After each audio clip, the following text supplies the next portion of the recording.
Well, we welcome everybody for this very important hearing. Obviously, you know it's on fentanyl and fentanyl-related substances. Before I begin, I want to take a moment to welcome members in the audience. We have about 30 guests, including parents of kids who have tragically died from fentanyl poisoning, as well as law enforcement officers who have a strong interest in this issue. We thank you all very much for your support of this hearing by being here.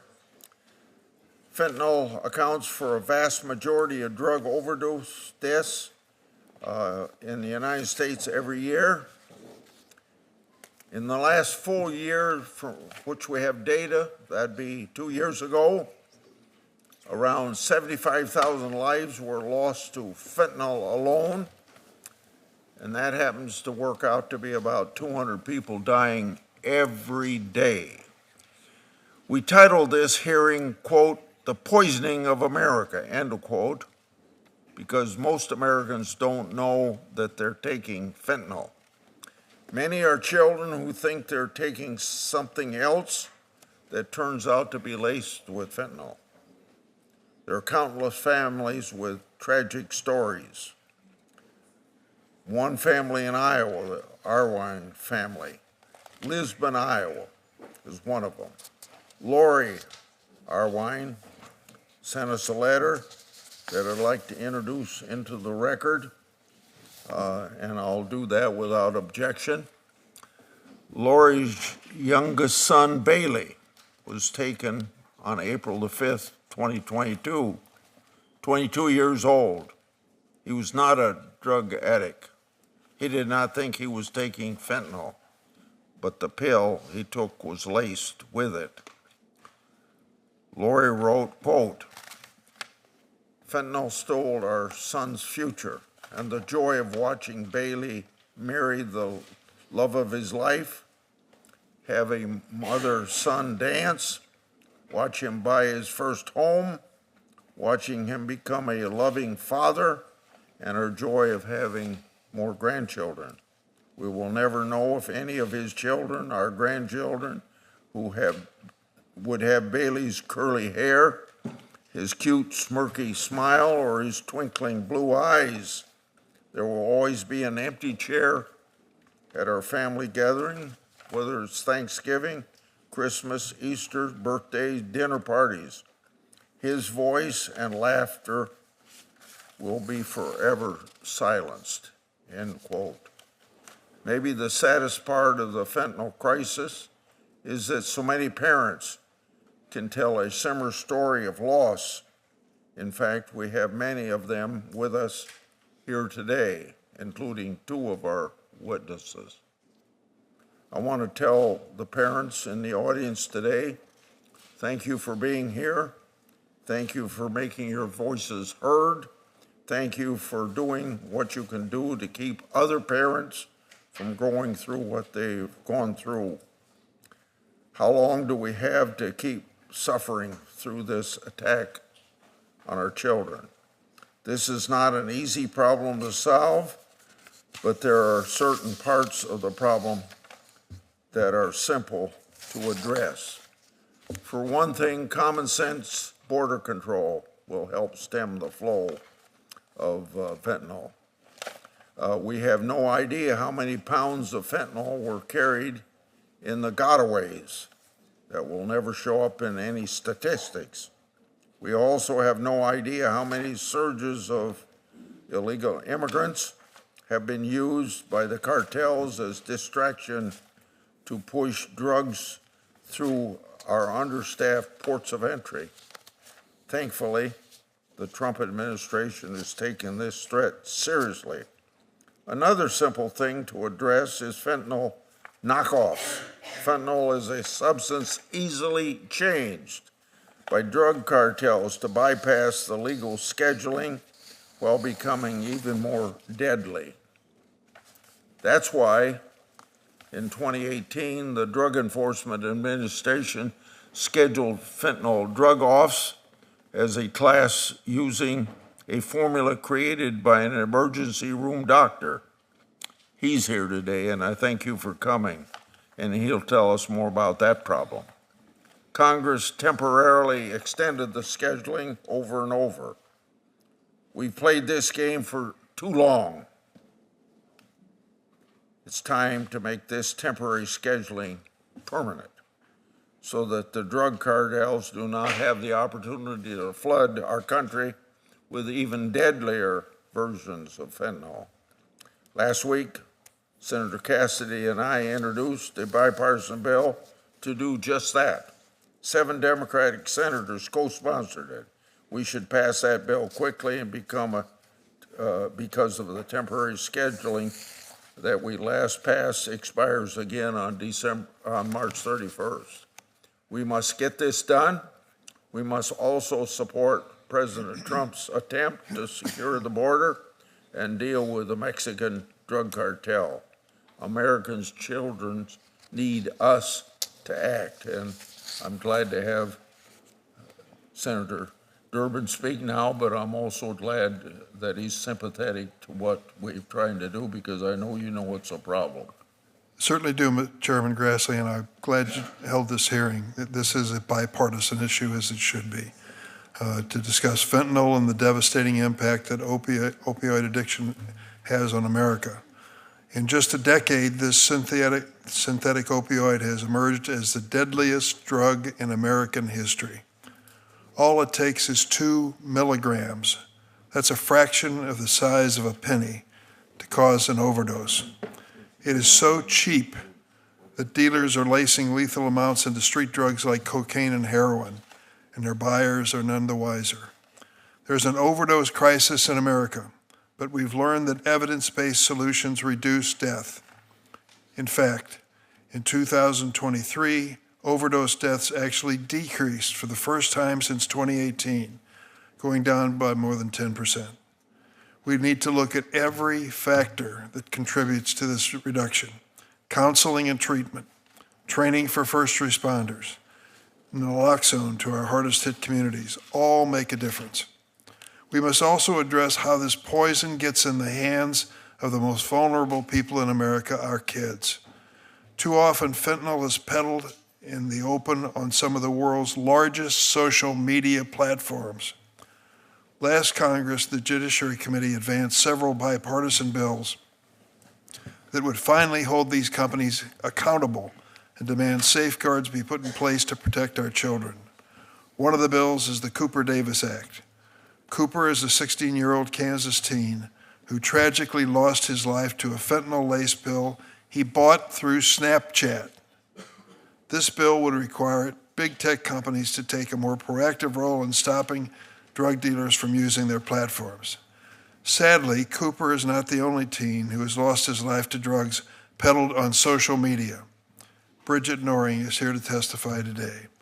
Her son, Devin, tragically died after taking a fentanyl-laced pill he thought was Percocet that he purchased over Snapchat. There's a lawsuit that she'll tell us about from the parents of those who were victims through Snapchat. In the coming days, I'll join Senators Marshall, Shaheen, and others to reintroduce what we call Cooper-Davis and Devin Noring Act. I hope the committee will again advance this critical legislation on a bipartisan basis. And I hope that Congress will finally allow these companies to be sued by their victims' families so they can be held accountable in a court of law. Enough teens have died due to big tech's deliberate indifference. We must also acknowledge the role the U.S. has played in arming cartels to the teeth. We send hundreds of thousands of firearms south of our border in an iron river, and the cartels cash men. They facilitate the use of violence to traffic fentanyl into the United States. Both state and federal law enforcement agencies are on the front lines of protecting our communities from fentanyl and other opioids, but detection is getting more difficult. Fentanyl is so potent and moved in quantities so small that high-value shipments can easily be hidden. As a result, law enforcement need access to technology and resources to quickly and efficiently detect these drugs. This includes expanding non-intrusive inspection capability, making life-saving naloxone widely available, and adequately funding state and local law enforcement. The funding freeze which we're talking about, if it's going to stop the efforts of law enforcement to combat fentanyl, is a bad idea. The same is true of the recent order diverting federal law enforcement agents, including from the DEA and ATF, away from combating fentanyl and firearms trafficked by cartels and working instead on a mass deportation effort.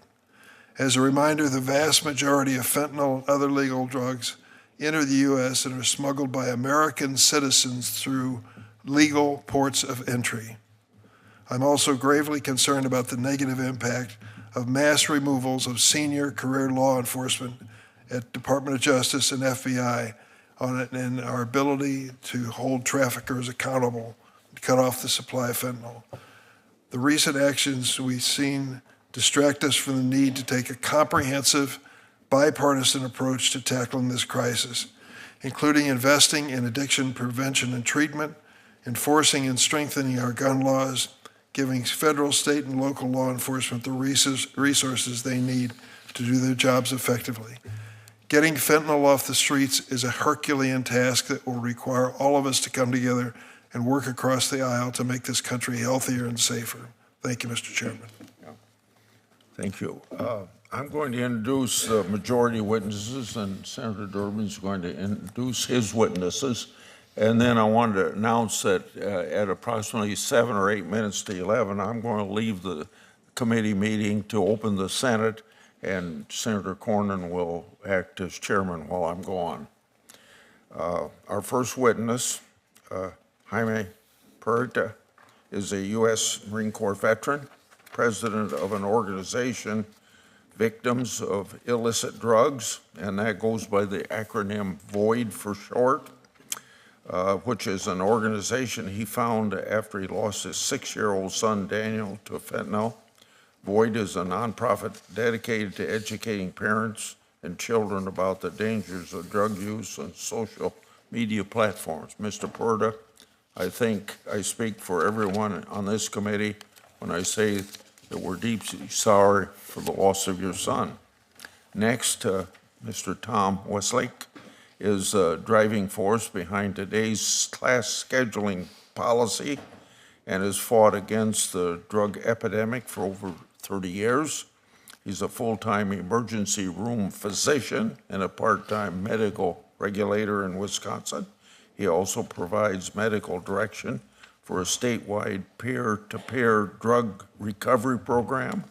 In the past, Dr. Westlake has served as chairman of the Wisconsin Medical Examining Board and was formerly a member of Wisconsin's Controlled Substance Board.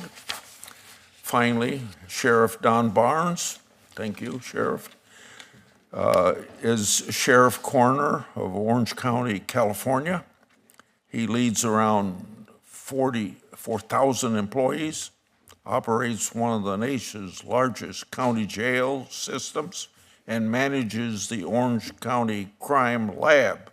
Sheriff Barnes also serves as the Major County Sheriffs of America's Vice President for Homeland Security and as their chairman of the Intelligence Commander Group. Thank you all for once again being here today. I'll turn it over to Ranking Member Durbin now to introduce. Thank you, Chairman Grassley. I want to welcome Dr. Cecilia Farfan Mendez, an affiliated researcher with the Institute on Global Conflict and Cooperation at UC San Diego, an expert on organized crime and U.S.-Mexico security. She co-founded the Mexico Violence Research Project, which provides information, analysis, research, and resources for understanding violence and organized crime in Mexico. I also welcome Bridget Noring, who is a survivor parent to her son Devin and the social media reform advocate. Ms. Noring founded the Devin Noring Foundation to raise awareness and educate children, parents, caregivers, and communities about the dangers of illicit drugs. She's a member of Parents for Safe Online Spaces, which advocates for online safety for kids. Mrs. Noring, I read your testimony, and the loss of your son was so graphic and so touching. Thank you for sharing. Mr. Puerta, I read yours as well. It's just heartbreaking as you describe those 5 days or 6 days in the hospital before you lost your son. Any of us who've lost a child know exactly what you went through. We'll never forget it. Okay. Thank you both for being, thank all the witnesses for being with us today.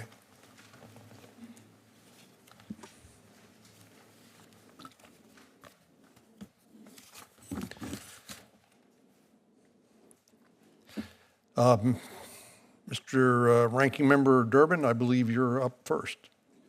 Well, let's go ahead and hear from the witnesses. Mr. Puerta, would you have an opening statement for the committee, please? Good morning, Chairman Grassley, Ranking Member Durbin, and esteemed members of this committee. My name is Jaime Puerta, and I'm the president and co-founder of Victims of Illicit Drugs, VOID, and co-chair of Project Facing Fentanyl Now. Joining me today are Mr. Steve Filson, a retired police officer and secretary-treasurer of VOID, as well as Ms. Andrea Thomas, chair of Project Facing Fentanyl, and Ms. Gretchen Peters, CEO of Alliance to Counter Crimes Online, and other family members who have endured the profound loss of a loved one due to illicit fentanyl. VOID, a California-based nonprofit organization, was established to educate, advocate, and raise public awareness about the devastating dangers of illicit fentanyl and other synthetic analogs. Today, I stand before you to give voice to the countless lives lost, including my own son, Daniel Puerta Johnson. My son was not a habitual drug user by any sense of the word, nor had he been diagnosed with substance use disorder, but he was diagnosed with ADHD and depression. On April 1st, 2020, at the very beginning of the pandemic, I walked into my son's room and found him practically lifeless in his bed.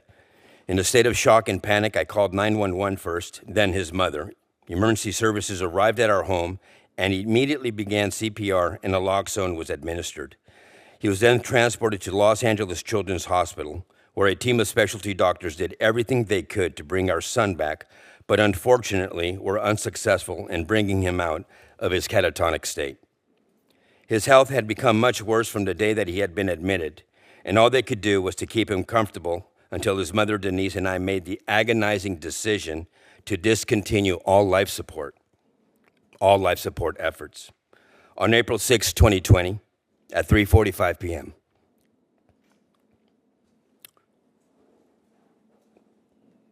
all life support was discontinued. His mother, Denise, got into his hospital bed and laid next to him, gently stroking his beautiful head of dark brown hair, and I was holding his right hand when he drew his last breath at exactly 5:08 p.m. of that April 6th, when he quietly passed away. I kissed the bridge of his nose like I did on most nights when saying goodnight, and left the hospital to go home without my son, utterly broken, devastated, angry, and confused.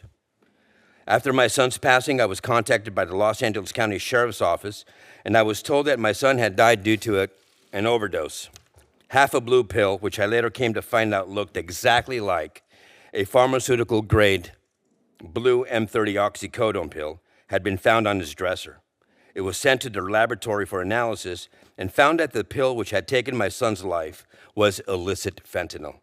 My son had consumed what he thought was a blue M30 oxycodone pill, but in fact had unknowingly, I repeat, unknowingly, ingested an illicitly manufactured counterfeit opioid made nothing more than filler, a binding agent, and illicit fentanyl. This was deceptively made to look exactly like a pharmaceutical-grade oxycodone pill, and it killed him. I have shared Daniel's story countless times, yet the problem worsens. Illicit fentanyl remains an insidious threat, so what can we do? Our organization believes that knowledge saves lives, but we also need legislative action. The Halt Fentanyl Act, currently under consideration, is a vital tool in this fight. Illicit fentanyl has no medical use and is highly addictive, warranting its classification as a Schedule I substance under the Controlled Substances Act. For too long, this legislation has stalled despite clear evidence of its necessity. My son Daniel's death is just one of countless tragedies caused by this epidemic. His story is one of hope extinguished. of a family left broken, but it is also a call to action. No family should have to endure the pain that we have suffered. We have the tools to address this crisis. What we need now is the will to act. I urge you, I beg you,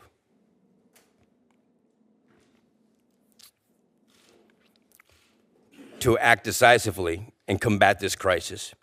Thank you for inviting me and my fellow bereaved parents to this esteemed committee. Thank you.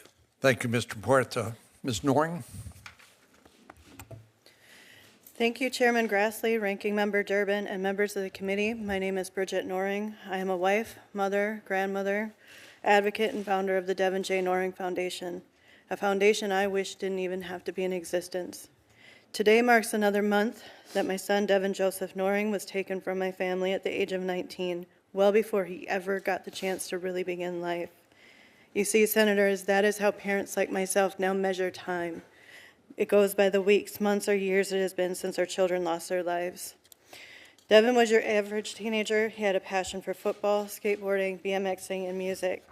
He was smart as a whip when it came to anything mathematical.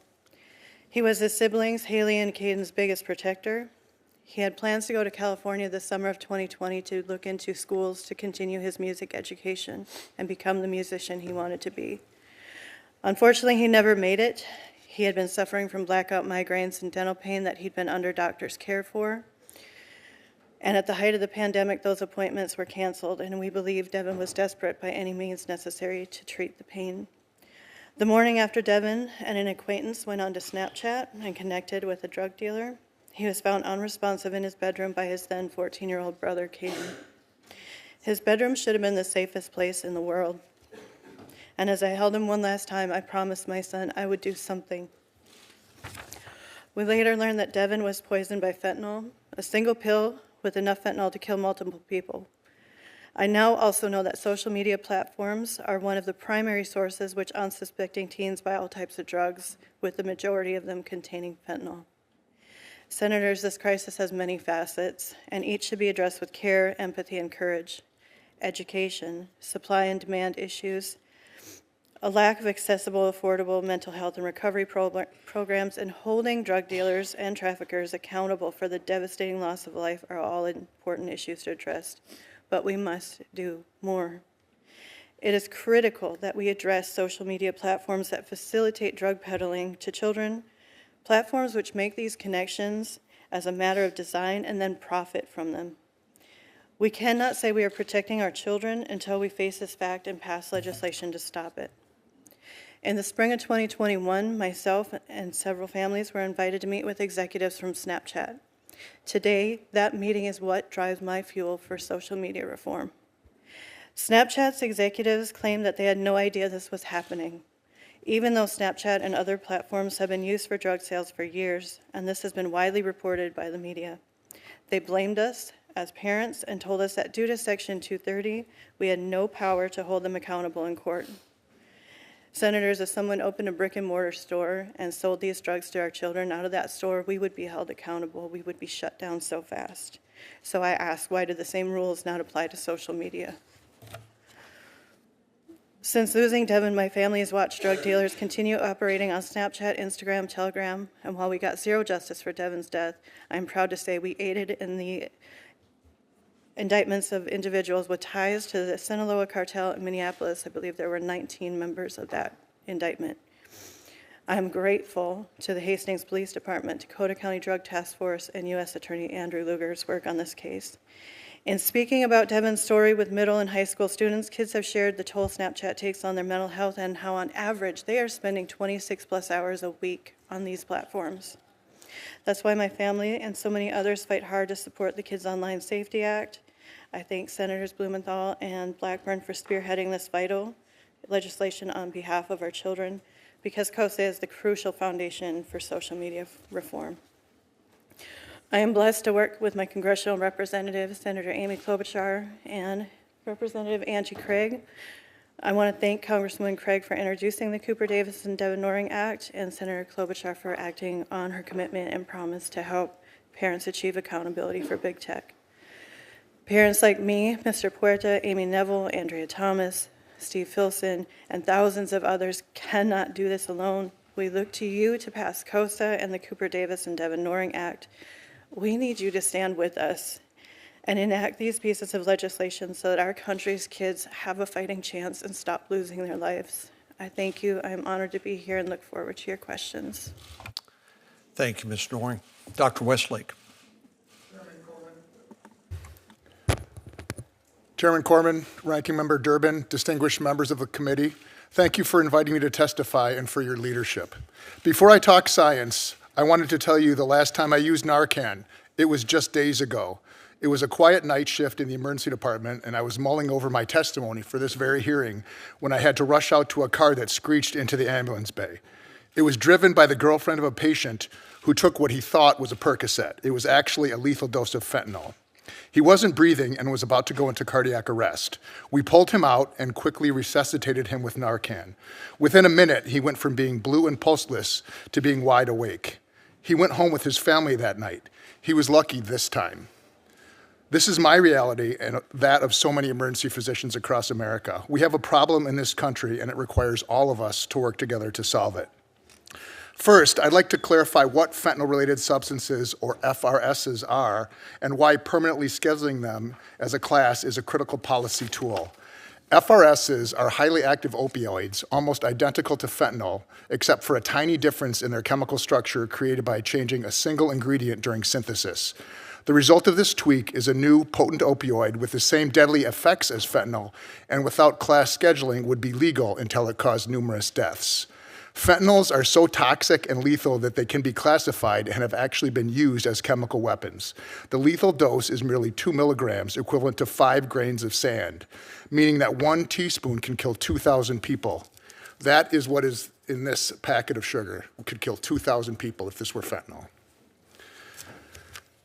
Telling parents, tragically on more than one occasion, even friends of mine, that their child will never come home is the worst part of my job. In fact, the inspiration for FRS class scheduling arose out of the tragedy of my friend Lori Badura's son, Archie. Archie was an altar server with my daughters. He started with prescription opioids, then moved to heroin and unknowingly fentanyl. I resuscitated Archie on his second to last overdose. At that time, I pulled out a body bag, laid it down next to him, and warned him that that's where he'd end up if he didn't seek help. He stayed clean for 6 months until illicit fentanyl ended his life. One of the last things my friend Lori saw of her son Archie was him being zipped up into a body bag. Motivated to act by hundreds of such deaths, FRS scheduling legislation came together quickly and was enacted unanimously in Wisconsin legislature in 2017. DEA adopted it as national policy shortly thereafter, but only Congress can make it permanent. Some who oppose point to deaths from illicit fentanyl as proof that it doesn't work, but this is a misunderstanding of the facts. FRS scheduling does not address illicit fentanyl. It was never designed to do so. It only removes the incentive for legal chemical companies to create new FRSs, thus stopping them from ever existing in the first place. There is no quick and easy solution to the scourge of illicit fentanyl, but the solution to FRSs is a simple legislative fix, one that you have before you right now. At its core, FRS scheduling is not an extension of the war on drugs or a law enforcement strategy designed to incarcerate. There have been a total of 8 federal prosecutions under the language as of 2021, half of which had already been known to have ties to drug cartels.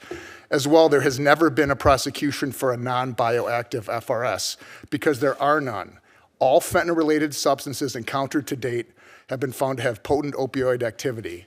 One of them is 7,000 times more potent than morphine. However, if Schedule I penalties were removed for FRS trafficking, then it would re-incentivize their creation and significantly weaken the law's most powerful proactive and preventative effects. There is a time and place for criminal justice reform, but FRS scheduling is not it. Some suggest FRS scheduling would have a negative impact on research. While theoretical, it has been addressed with stakeholder input and is supported by the very agencies and organizations representing academic scientific research, including the NIH, HHS, FDA, and the National Institute of Drug Abuse. The HALT Fentanyl Act would significantly loosen restrictions into studying all Schedule I substances, not just FRSs, and open up promising areas of substance abuse research. In conclusion, for the past 6 years, FRS scheduling has been federal policy. As the primary architect of the Wisconsin law, I could not be more pleased. In a few short years, the creation and distribution of new FRSs has ground to a halt. In our battle against fentanyl, the elimination of related substances that had previously escaped our scheduling and devastated communities across the nation is surely one bright spot. But Congress must take action and permanently close the spigot of FRSs.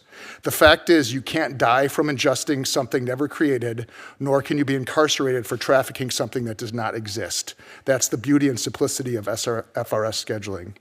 Thanks again for this time, and I look forward to answering your questions.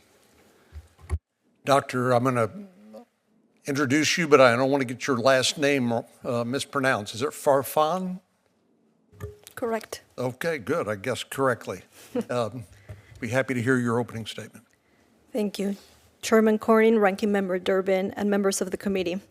Thank you for conducting this hearing and the opportunity to explain why saving lives in North America requires productive engagement with Mexico. I appreciate the invitation to participate. I am an expert on organized crime and U.S.-Mexico security cooperation. As an alumna of the Fulbright program, I am convinced that transnational problems require transnational solutions. To the families who testified today, I acknowledge your grief. There are no actions that can reverse the tragedies you have experienced. My testimony today does not seek to invalidate yours. On the contrary, it is precisely because I have witnessed and collaborated with families on both sides of the border that have lost loved ones to overdoses, homicides, and disappearances that I am here to offer what I believe is a more helpful and sustainable path forward. On January 22nd, Secretary Rubio stated that America's foreign policy must be justified by answering 3 simple questions. Does it make America safer? Does it make America stronger? Does it make America more prosperous? As a scholar who has dedicated her professional career to studying and working towards constructive U.S.-Mexico relations, it is my strong professional opinion that the United States can only be safer, stronger, and prosperous if its neighbors are afforded the same opportunity. Suffering on both sides of the border is inextricably linked. The U.S. is facing one of its worst public health crises due to the availability of illicitly manufactured fentanyl, and Mexico faces its own lethal epidemic with 70% of homicides perpetrated with a firearm. More than 40% of Americans know someone who has died from an opioid overdose. Equally important, homicide is the leading cause of death for men ages 25 to 44, and the second cause of death for women ages 15 to 24 in Mexico. Worryingly, the urgency to save lives is reviving the worst policy failures of the war on drugs. With thousands of lives at risk on both sides of the border, it is urgent that the U.S. and Mexico implement policies based on facts. Through their public sectors, civil society, and academia, both countries have developed robust evidence on how to acquire and maintain the health and safety of our communities. Fentanyl and firearms trafficking have changed dynamics in criminal markets. But these changes are not as simple as prevailing narratives of organized crime suggest. Even though places like Sinaloa, Mexico, have been portrayed as a Shangri-La for criminality, transnational drug trafficking in Mexico to the U.S. is not masterminded by 3 men hiding in the mountains. There is no special narco highway connecting the highlands of Sinaloa to the street of L.A. or Philadelphia, but actors in Mexico and the U.S. that take advantage of legal economies for the advancement of illicit activities. For example, the most recent data from the U.S. Sentencing Commission shows that for fiscal year 2023, 86.4% of people sentenced for fentanyl trafficking were U.S. citizens. Serious policy conversations on addressing mortality caused by synthetic drugs cannot be separate from firearms trafficking. Low production costs are often cited as a key reason suppliers moved away from heroin and into synthetic opioids like fentanyl. Overlooked in this conversation is that the same has happened with firearms and ammunition. The ease of acquiring firearms from the U.S. has lowered the cost of perpetrating violence for criminal groups in Mexico. Even though there are significant variations as to the frequency and ways criminal groups use violence, they all must issue credible threats on their ability to perpetrate this violence. Their businesses depend on it. The newer and the more sophisticated the armament is, then the more credible these threats become. Why intimidate potential victims with a rifle left over from the Mexican Revolution when your arsenal can include 50 caliber weapons? This strategy has paid off for organized crime, including those involved in fentanyl trafficking.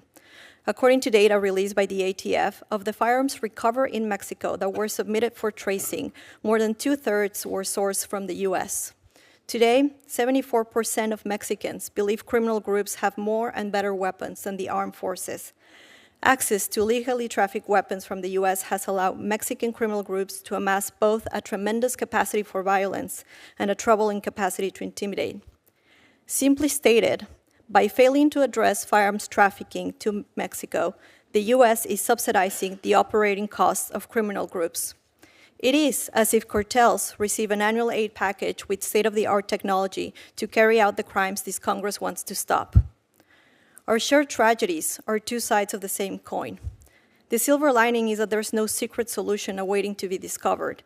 Actions available to Congress, like the Stop Arming Cartels Act, can contribute to stemming the devastating effects of this public health crisis and must be implemented through U.S.-Mexico security cooperation. Thank you for your time, and I look forward to your questions. Sheriff Barnes. Chairman Cornyn, Ranking Member Durbin, thank you for the opportunity to testify before you today. I'm here representing the Major County Sheriffs of America, a professional law enforcement association of the 100 largest sheriffs in the nation, serving more than 1/3 of our nation's population. As Sheriff of Orange County, I lead an agency of more than 4,000 men and women serving 3.1 million residents. Orange County consistently ranks as one of the safest in the nation. But like every community, we have felt the devastating impacts of the fentanyl crisis. The fentanyl epidemic is one of the most pressing public safety and public health crises to impact our nation. In just a few short years, nationwide drug-related deaths have tripled, a direct correlation to the prevalence of fentanyl. While we saw a slight decrease in nationwide fatalities in 2023, the numbers remain alarmingly high, with annual deaths still approaching 100,000 annually. In California, we saw fentanyl deaths increase from 239 in 2016 to nearly 7,000 in 2023. Mexico-based cartels, taking advantage of the crisis at our border, have flooded our communities with deadly fentanyl. This is evident by the drug seizures made by my department's investigative teams. Over the past 4 years, these teams have seized a total of 1,551 pounds of fentanyl powder and over 3 million clandestine-produced fentanyl pills. What's even more alarming than the sheer volume is the dramatic increase in seizures during that same time period. Since 2021, my investigative teams seized 16,278 pills, whereas in 2024, that number skyrocketed to over 2 million, and that's just my agency alone. The fight against the fentanyl epidemic in California is incredibly challenging given our close proximity to the border, national drug trends, and our state's permissive drug laws. Proposition 47, passed in 2014, largely decriminalized most drug and property crimes. Our attempts to seek action by the state legislature largely fell on deaf ears. When we first saw the signs of fentanyl in 2025, we proposed legislation that enhanced penalties for trafficking fentanyl, similar to trafficking cocaine and heroin. This bill failed year after year after year, while deaths continued to increase. Sadly, in some instances, our proposal was met with ridicule by those far too devoted to extreme anti-incarceration policies. We also faced complications due to California sanctuary laws, which limits our communication with our federal partners. Despite this grim picture, there is hope. In Orange County, we have seen fentanyl deaths fall from a high of 717 in 2021 to 613 in 2023, while the state continues to rise. This progress is a result of our ongoing multifaceted strategy that focuses on both supply and demand for illicit drugs. The strategy includes investing dollars in narcotics teams and resources, working with the U.S. Attorney to prosecute individuals who sell drugs that result in the death of another, creating a new innovative drug education program taught in our schools. Since 2016, deputies who carry naloxone have resulted in over 600 lives saved within our community. In our jails, we have created SUD step-down units and have a medication-assisted treatment program serving more than 1,300 people every day. Congress can help this progress by moving forward many of the initiatives authored and supported by members of this committee. First and foremost, we must permanently schedule fentanyl analogs as a Schedule I drug. The House is taking up the Halt Fentanyl Act this week. I want to thank Chairman Grassley and members of the committee for leading this effort in the Senate. HIDA funding increases would be a significant help. Funding for HIDA has remained static over the last 10 years. MCSA is grateful that members of this committee are prioritizing the reauthorization of HIDA. We look forward to working with you to advance legislation like the HIDA Enhancement Act, which would have reauthorized the HIDA program at $333 million annually. We need to protect law enforcement tools. MCSA strongly opposes legislation that would restrict or eliminate law enforcement's access to data necessary to investigate fentanyl trafficking organizations. We also advocate for providing law enforcement with lawful access to encrypted devices, which is crucial for identifying those responsible for distributing lethal fentanyl. Lastly, MCSA supports bipartisan legislation crucial for addressing SUD within the criminal justice system by focusing on continuous care, successful reintegration, and most importantly, sustained sobriety post-release from our jails. I'm honored to be here today, and I'm looking forward to answering your questions. Thank you, Sheriff. I'll start by a round of questions, and then we'll turn to Senator Durbin. Mr. Puerta, Ms. Noring, I think it's only appropriate that we should express our condolences for your loss. You know, when things like this happen, I usually try to figure out, well, is there any way we can take something terrible and tragic and hopefully learn some lessons and make things better and save lives in the future? And so thank you for being courageous and telling your story. I know it's not easy, but it's very important for people across this country to understand how this can happen to them and their family. And having visited with a number of families in Texas, its various school districts, I've come to believe that this requires a layered approach, maybe starting at the kitchen table with awareness of our children to the threat, because none of them take these counterfeit drugs knowingly, at least knowing that it will take their lives, that it contains a contaminated fentanyl. But I do believe it's going to require all of us, from parents, families, to school districts and local law enforcement, state and federal law enforcement, and border security. Mr.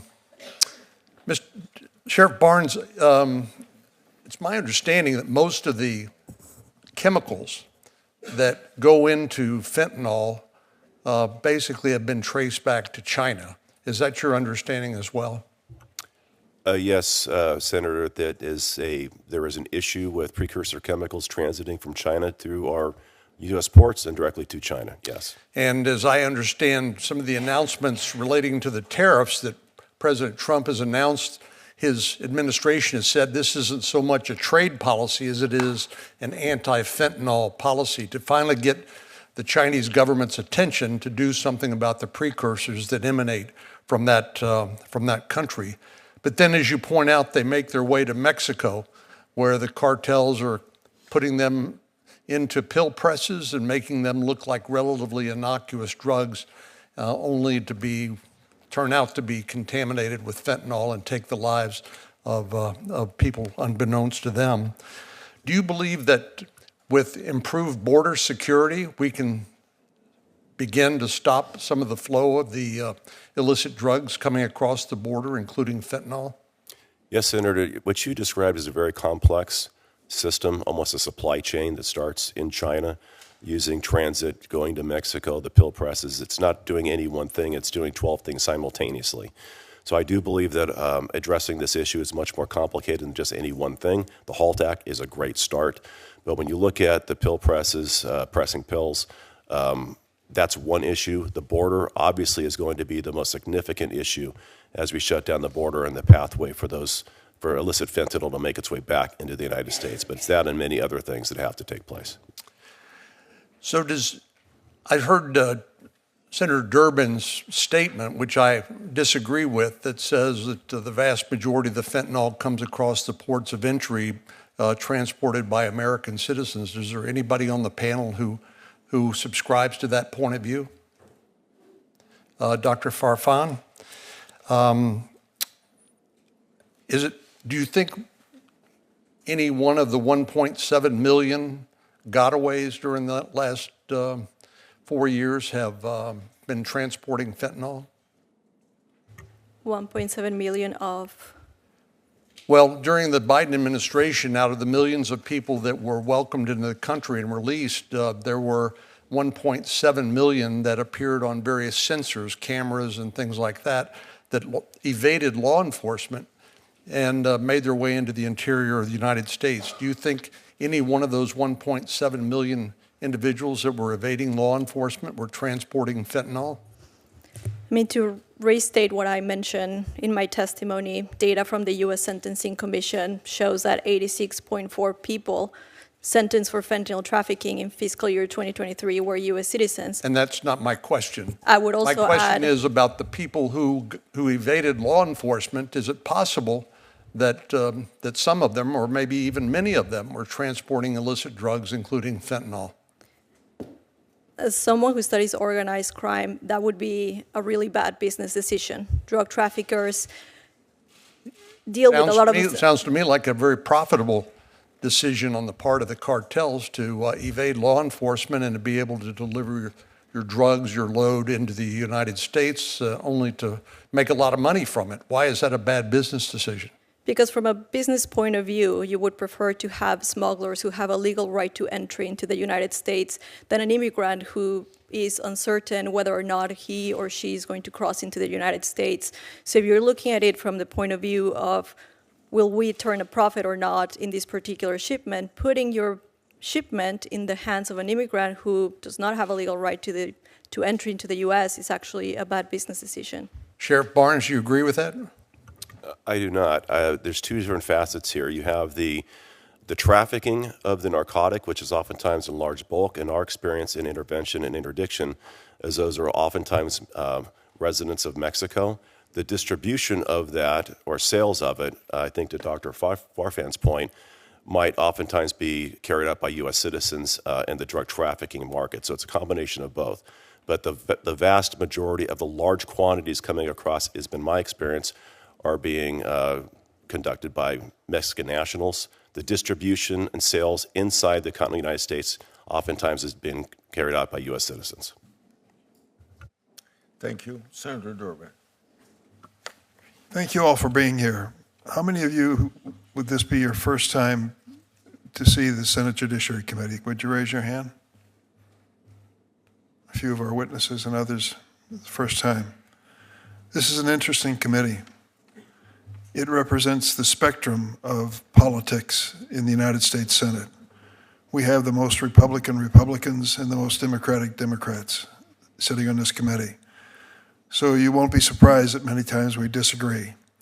And that disagreement sometimes leads to good speeches, but very few laws. But there was an exception. 2 years ago, we took up this issue and started talking about what we could do to stop the spread of fentanyl and the deadly impact it's having on America. And we actually voted in this committee on a bipartisan basis unanimously for 5 measures that dealt with social media. Your point, Mrs. Noring, if Snapchat were a store on the corner selling fentanyl-laden Percocets, and it happened one time, and they could be sued, that would be the end of the story. But we learned through Section 230 that social media gets off the hook. Mrs. Noring, you're joining families, I understand, that are trying to hold them responsible for your son's death and other deaths as well. I couldn't support you more. Now let me tell you what happened. We passed bills in this committee holding big tech and social media responsible unanimously. Now, there were 4 or 5 new members of the committee, but every member of the committee 2 years ago voted for it. Democrat and Republican, conservative and liberal, all voted for the measure. And what happened as a result of that combined bipartisan effort? Nothing. Nothing. Speeches. That's what happened. We failed as Democrats in the majority in the Senate. The Republicans failed as the majority in the House to pass any measure. There I said it. Democrats bear responsibility and Republicans as well. We've got to be honest about this. Why? Why would something as popular and as obvious as that fail before the Congress? Well, because there were powerful forces that have a lot of money at stake and don't want liability, who will piously and publicly say they love this measure. It makes all the sense in the world. And then when the doors close and they get a chance to speak to members individually, they flip and they take the opposite position and nothing happens. Chuck Grassley's my friend.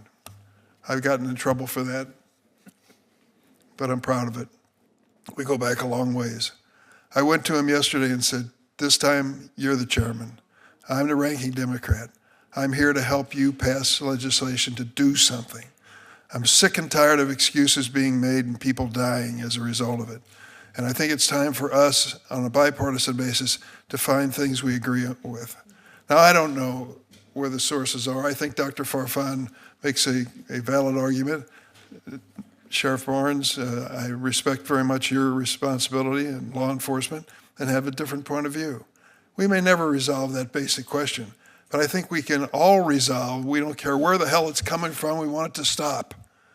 We want to stop it in China, we want to stop it in Mexico, we want to stop it in our backyards, and however it's getting into the United States. So to those who are familiar with this committee, this is where it has to start. We won't agree on every aspect, everything as a result of it, but we can agree on some basics that make a difference. Mrs. Noring, you've testified before about your son and the loss of his life. Senator Klobuchar told me that. And I'd like to ask you what the families are doing that you've gathered with to hold Snapchat and others liable. So the families and I, Mr. Puerta, Amy Neville sitting behind me, we filed suit against Snapchat. We are in the process of making it through the courts as we speak. There's, oh my God, how many? They have hundreds of cases behind ours. For a while, it was looking pretty grim. I mean, Snapchat has been immune for so long, and it's now making its way through. We just got word that we're going into discovery. Mr. Puerta? Yes, sir. It passed out of Judge Lawrence Riff on January 4th of 2023, I believe, accepted the lawsuit, and I'm sorry, 2024, not on the basis of free speech, but on the basis of product design. That went on to the appellate court in California, and the appellate court ruled in our favor for the lawsuit to go forward. So right now, we are in discovery. No other lawsuit against any major social media company has gotten as far as ours, sir. I wish you well. I'll close by saying we're dealing with fentanyl and the deadly aspects of that drug, and we're also dealing with sexual exploitation, particularly of children. And a number of members here have shown real leadership. Senator Blackburn on the Republican side, and Senator Blumenthal on the Democratic side especially. We all have bills. We can do this. Hold this responsible. Don't just come and leave and think nothing's going to happen. It's our job to make sure it does happen and do the right thing for you and your families. Thank you very much. Yeah. And I thank Senator Durbin for bringing up our conversation that we had yesterday on the floor of the United States Senate, and I suggested to him then, but I want our staffs to know that our staff should sit down and see what can be worked out. Let's do it. You bet. Now I'll ask questions, then I'll call on Klobuchar. Leading up to this hearing, my office received 58 letters from grieving families who lost loved ones to fentanyl. I want to offer those letters into the record and thank the families for writing them. So without objection, that will be done. One mother wrote, quote, "Families like mine have been sharing our stories of loss to this poison since before 2018, hoping to ignite action among our leaders. Tragically, despite hundreds of thousands of stories like mine or over countless years, we have yet to see a massive, unified effort necessary to stop this poisoning of our generations," end of quote. Many of these letters urge Congress to pass the legislation that goes by the acronym HALT Fentanyl, which would make the class scheduling of fentanyls related substances very permanent.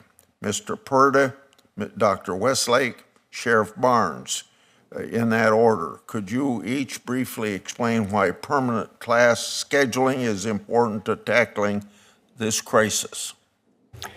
I believe that it'll increase penalties for trafficking and distribution. It also will streamline prosecution by removing the burden of proving whether a particular fentanyl analog is harmful. It would be illegal by default. And it would give authorities greater flexibility as well to target emerging fentanyl analogs before they flood the market. Dr. Westlake.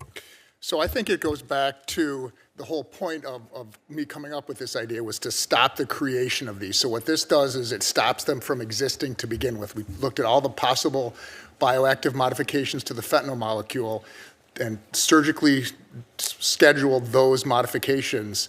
And so what it's done, and it's proven to be done so, is it stopped them from existing in the first place. So no one's going to jail for them. No one's dying from them because they don't exist. It's the perfect form of prevention. There's a lot of disease. With a disease, the best place to hit a disease is at the beginning. If you can stop a diabetic from becoming diabetic, they're not going to have the problems of having their leg amputated or being on dialysis later. That's what this does, is this stops the very existence. It's one spigot. Illicit fentanyl is a huge fire hydrant. This is one spigot, but Congress can turn it off, and that's what they should do. Thank you. Sheriff Barnes? Mr. Chairman Grassley, I'll summarize the two previous speakers this way. First, with the Controlled Substances Act, not including it as an analog, we saw this happen with methamphetamines back in the 90s, where there were analog knockoffs, and it made it very difficult for prosecution. Most of our state's laws are tied to the Controlled Substances Act, so preclusion of it would eliminate the probability of prosecuting somebody for it.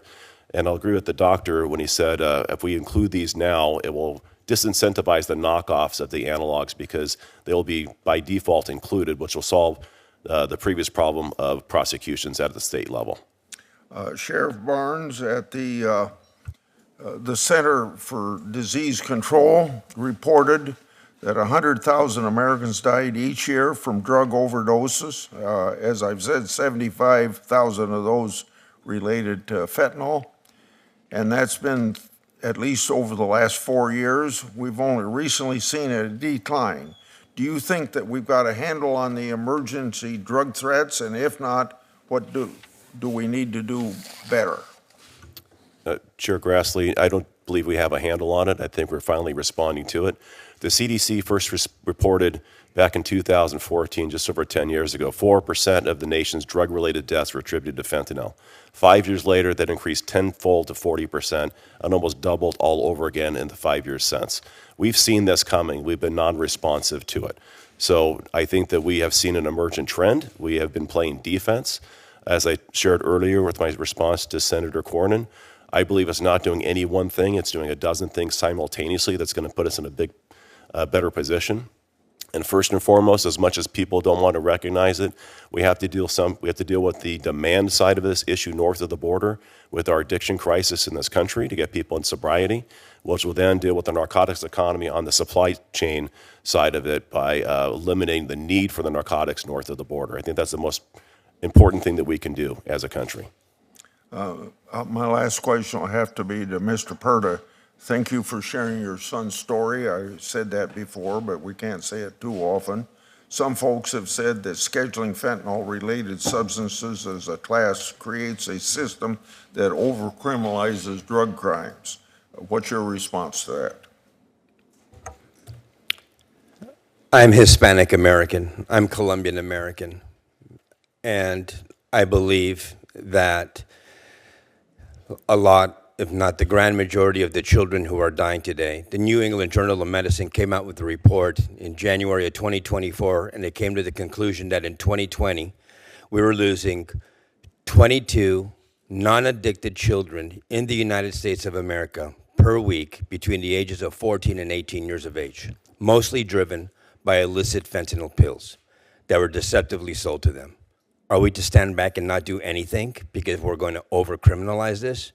Every time I get up in the morning, I look in the mirror, I see a brown man but I see an American man as well. And I see that the injustice also, this crisis is decimating minorities as well. This does not discriminate on your age. It doesn't discriminate your race. It doesn't discriminate your religion, your socioeconomic status. It doesn't discriminate. It's taking everyone by storm. And we as a nation have to come together and we have to do something to stop this. In 2020, with COVID-19, we all knew that we had to stand 6 feet away from each other, that we had to wash our hands, and we had to wear a mask over our faces. Why does the American public not know about this crisis that is a national security crisis as well, sir? We have a lot to do, but I'm telling you right now, this is taking everyone by storm, and something has to be done. Thank you, Mr. Chairman. Ms. Noring, I think everyone was touched by your story and your bravery for coming forward. I've been honored to get to know you, and I want to thank you for everything that you've done. As you said, all the hopes and dreams we as parents had for Devin were erased in the blink of an eye, and no mom should have to bury their kid. Those were your words, and I know the words of all of your friends there that stand there to support you and have had their own pain. All he did was buy a pill off Snapchat. He thought it was a Percocet. You were there for that testimony with the tech executives, and there's a bunch of us here that have had some, battle wounds going after them when we just want to put some sensible rules in place or get rid of this legal protections that they have that other companies do not have, as you so well pointed out, but no wounds compared to what you have. You heard their testimony back then in January 2024. Do you think the social media companies are doing enough to stop the sale of drugs to kids online? I do not think that they are doing enough. In fact, it's still continuing. I was introduced to 2 new families just last week from Minnesota, both with ties to fentanyl, with their children passing. So no, they're not doing enough. They could be doing more. I was just informed that Evan Spiegel is in support of the Cooper Davis and Devin Noring Act, and I must ask then, if you are in such support of it, all these companies are in support of the Kids Online Safety Act, why aren't they implementing those features and doing the job now? Why do we have to come before Congress and have you make them do that? Good point. Thank you. Mr. Puerta, do you think we should get rid of or reform Section 230 in some way, just to make this very clear? Absolutely, Senator Klobuchar. In 1996, as we all know, this legislative body came up with the Section 230C of the Communications Decency Act, and what it was meant to do was to protect free speech. But what's happening right now is cannot be free speech when you have a drug dealer selling illicit fentanyl to unsuspecting children. That's not free speech. Or a grown man sending unwarranted pictures to young ladies. Sexual exploitation. This is not free speech. This is criminal behavior. And like Ms. Noring said, if it's a criminal act in the real world, then it should be as well in the social media world. So you're looking for that reform, which also I appreciate you bringing up. Senator Cruz and I have this Take It Down Act. There's a number of other bills involving pornography as well. Sheriff Barnes, do you agree that we should, thank you for your testimony and being here, funding as we look into this next year, funding for law enforcement, do you think that that is important to take on this fentanyl crisis as well as the HIDA program that helps your deputies get fentanyl off the streets? Senator, yes, thank you for that question. The HIDA funding has been stagnant, stale for the last 10 years. It hasn't grown. If you look at the time value of money, it's about 1/3 reduction over the last 10 years, and our costs have gone up, so it's about 50 cents on the dollar. It's not a fully funded program. My HIDA program is funded at about 1/6 of the costs that we put into it, and mostly it's subsidized through my investment of stabilizing that, as other municipal agencies have withdrawn personnel. So yes, I think at the nation's worst time in history, we have to reinvest those monies. We have to look at the use of those monies, and I think we have to look at what I call a super HIDA. The original intent of the gateway HIDA is to invest on the greatest offense, which is our border HIDAs, and stop as much of the drugs as we can at the border before they make it into the continental United States. Thank you. Dr. Westlake, why does class-wide scheduling reduce the incentives for drug cartels to create new fentanyl variants? So the incentives were there before because when they initially created these under the normal Controlled Substances Act, they were legal. So you could modify it. Instead of putting an ethyl group in, you could put a methyl group in. It's a legal substance. I was on the Controlled Substance Board in Wisconsin in 2015. We had 9 different fentanyl variants, fentanyl-related substances that were killing people. We could schedule them immediately, and then they were illegal. And when you schedule them and make them illegal, there's no incentive for them to be created anymore. And there's a cookbook of changes that you can do, easily look up the research to find what different chemicals to use. So it literally just stops the incentive. It doesn't stop illicit fentanyl incentive, but it closes the spigot of fentanyl-related substances. Thank you. One last point, Ms. Noring, and we'll talk more in this committee. I'm so pleased that Senator Grassley and Durbin will lead this together on some of the social media issues. They go way beyond the ones we've talked about now. But you've also embarked on an education campaign along with a lot of our sheriffs in Minnesota that I think has been pretty effective, going back in the schools with one pill can kill. 10 seconds on that, and I'm out of time. We have to do it because nobody else is doing it. It falls back on us. If we sit by and say nothing, children continue to die. So we feel it's our obligation to get out there, educate our community and the children, because as Ranking Chip mentioned, the conversation really begins at home. Mm-hmm. It really has to begin at home. Okay, thank you. Thank you. Senator Lee. Thank you, Mr. Chairman. Thanks to all of you for being here and sharing your insights today. The fentanyl crisis has infiltrated our homes, our schools, our communities, our workplaces, taking lives and destroying lives at an unprecedented rate. In Utah, fentanyl-related deaths are rising, and they've become a devastating reality for far too many families. Seems everyone knows someone, and in Utah, in many cases, almost everyone is related to someone who has been impacted adversely, if not lost their life due to this crisis. From 2014 through 2023, deaths involving fentanyl surged by a staggering 116%. And in 2023 alone, over 600 times in Utah, someone returned home to find their son, their daughter, their sibling, their parent had lost their life due to a tragic opioid overdose. This marks a dramatic increase from just 23 deaths in 2014. Now, in 2023, Utah set a record for the most fentanyl pills seized in a year. Then, by the very next year, just 6 months into the year, by July of 2024, the DEA's Rocky Mountain Field Division had already confiscated well in excess of that, close to 800,000 pills, surpassing the entire year, record-breaking year of 2023, which recorded 664,200 pills in just 6 months. The sharp increase in fentanyl-related deaths has significantly outpaced the decline that we've seen in deaths from prescription opioids. So we took all these steps as the crisis emerged as significant, roughly a decade or so. And then all of a sudden, we've seen the number of deaths from the non-prescription related drugs exceeding those. The number of fentanyl-related deaths more than doubled between 2019 and 2020 alone, and that trend has only gotten worse since then. The victims of this deadly scourge include our loved ones, our neighbors, our friends. Mr. Puerta and Ms. Noring, thank you for being with us today in particular and for sharing your testimonies. And deeply sorry for your loss. No parent should ever have to face that heartbreak, and heartbroken for you that you have. President Trump has prioritized securing our borders and prosecuting violent gang members, traffic fentanyl into our country and throughout our communities. And in Congress, I hope we can stand with him in his effort to make America safe again. Sheriff Barnes, I'd like to start with you. From October 2023 to October 2024, officials seized roughly 22,000 pounds of fentanyl at U.S. ports. U.S. ports of entry, equaling nearly 1.1 million doses.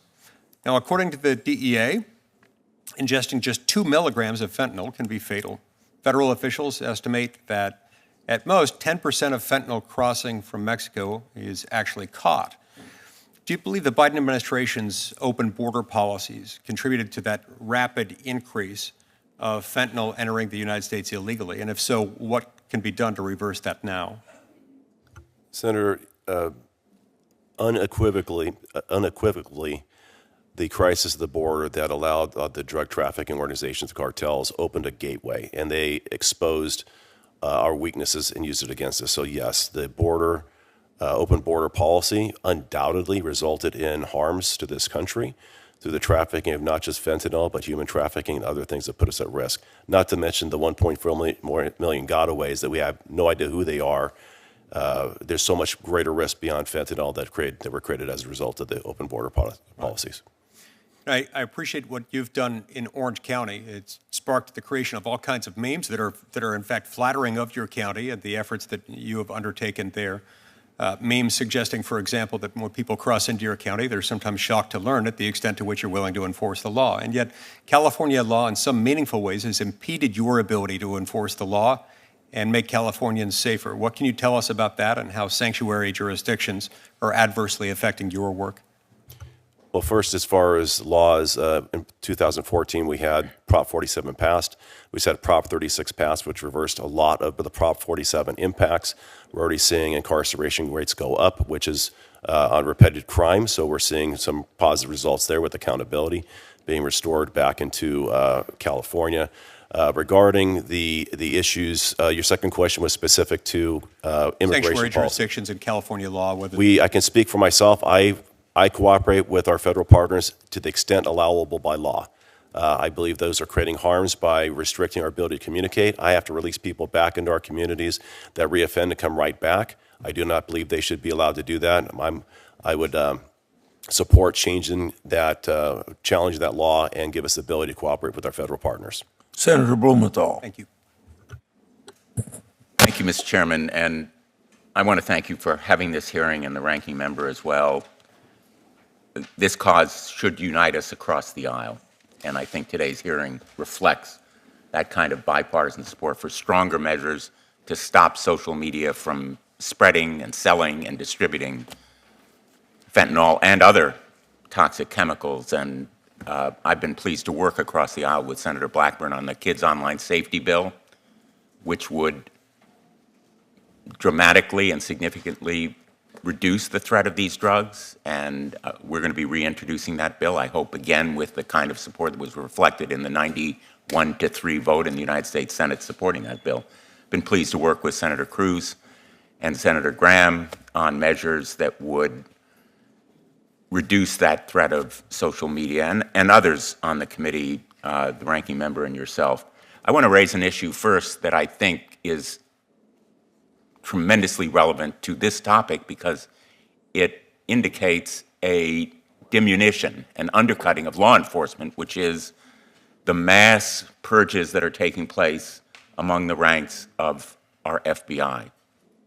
There's no denying that FBI agents have been fired, have been suspended, and otherwise disciplined for assignments that they took on orders in connection with certain criminal investigations. Those massive purges are directly contrary to the assurances we were given by Kash Patel. He said to us, when I asked him directly, pointedly, all FBI employees will be protected against political retribution. This retribution undermines enforcement by the FBI of drug cases and terrorism and other criminal cases. I asked, Mr. Chairman, that we call back Kash Patel to explain how he could deny that there would be political retribution when the next day, in fact, these massive purges began. Likewise, Mr. Chairman, I'm asking questions about the reassignment, apparently, of AUSAs, Assistant U.S. Attorneys, from drug cases to immigration cases. We need them on the front lines prosecuting drug cases. We need FBI agents on the front lines. We can all agree, I think, on a bipartisan basis, that assistant U.S. attorneys and other federal prosecutors ought to be at the tip of the spear, and that this reassignment poses a threat to law enforcement of exactly the prohibitions and the dangers that bring us here today. And I hope that we can unite around that cause, bring back Kash Patel for a second hearing, and jointly do our oversight, which we are mandated to do on this topic. I want to thank our witnesses. Mr. Puerta, Ms. Noring, you have suffered losses that are unspeakable. And all of you who are so deeply engaged, hands-on, the story about the body bag, Mr. Westlake, I think I will always remember. I would like to ask Mr. Noring and Mr. Puerta about the Kids Online Safety Bill and whether you believe that our leadership here in the Senate, and most important in the House, which was responsible for stopping it after the 91-3 vote here in the Senate, should support this legislation, the Kids Online Safety Act, which had such strong bipartisan backing here in the United States Senate. Will it make a difference? Do you think the House leadership ought to support it? Thank you for that question, Senator Blumenthal. I firmly believe that the House should support it. 91-3 coming out of this Senate body is something that is so unheard of. And it happened on my birthday last year. It was the first time in years I'd ever felt some sort of peace. I finally felt hopeful that something was going to be done to protect our children.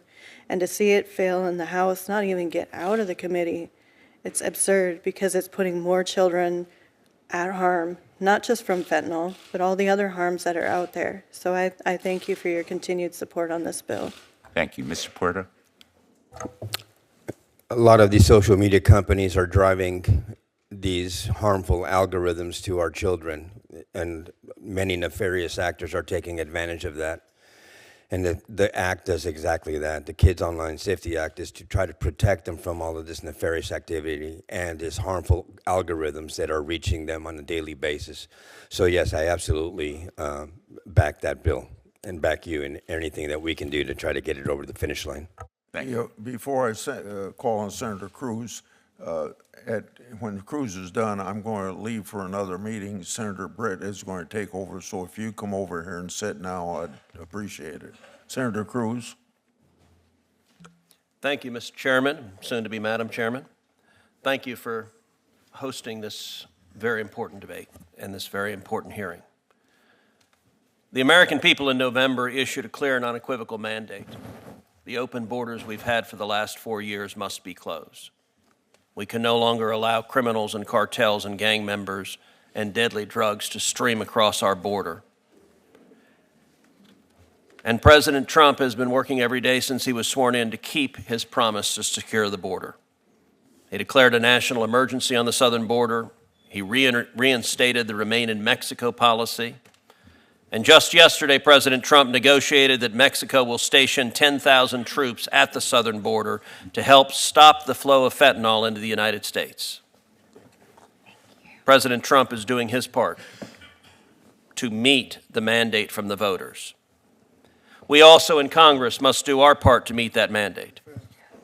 That's why I hope that this committee supports the Halt Fentanyl Act, an act to permanently classify fentanyl-related substances as Schedule I under the Controlled Substances Act.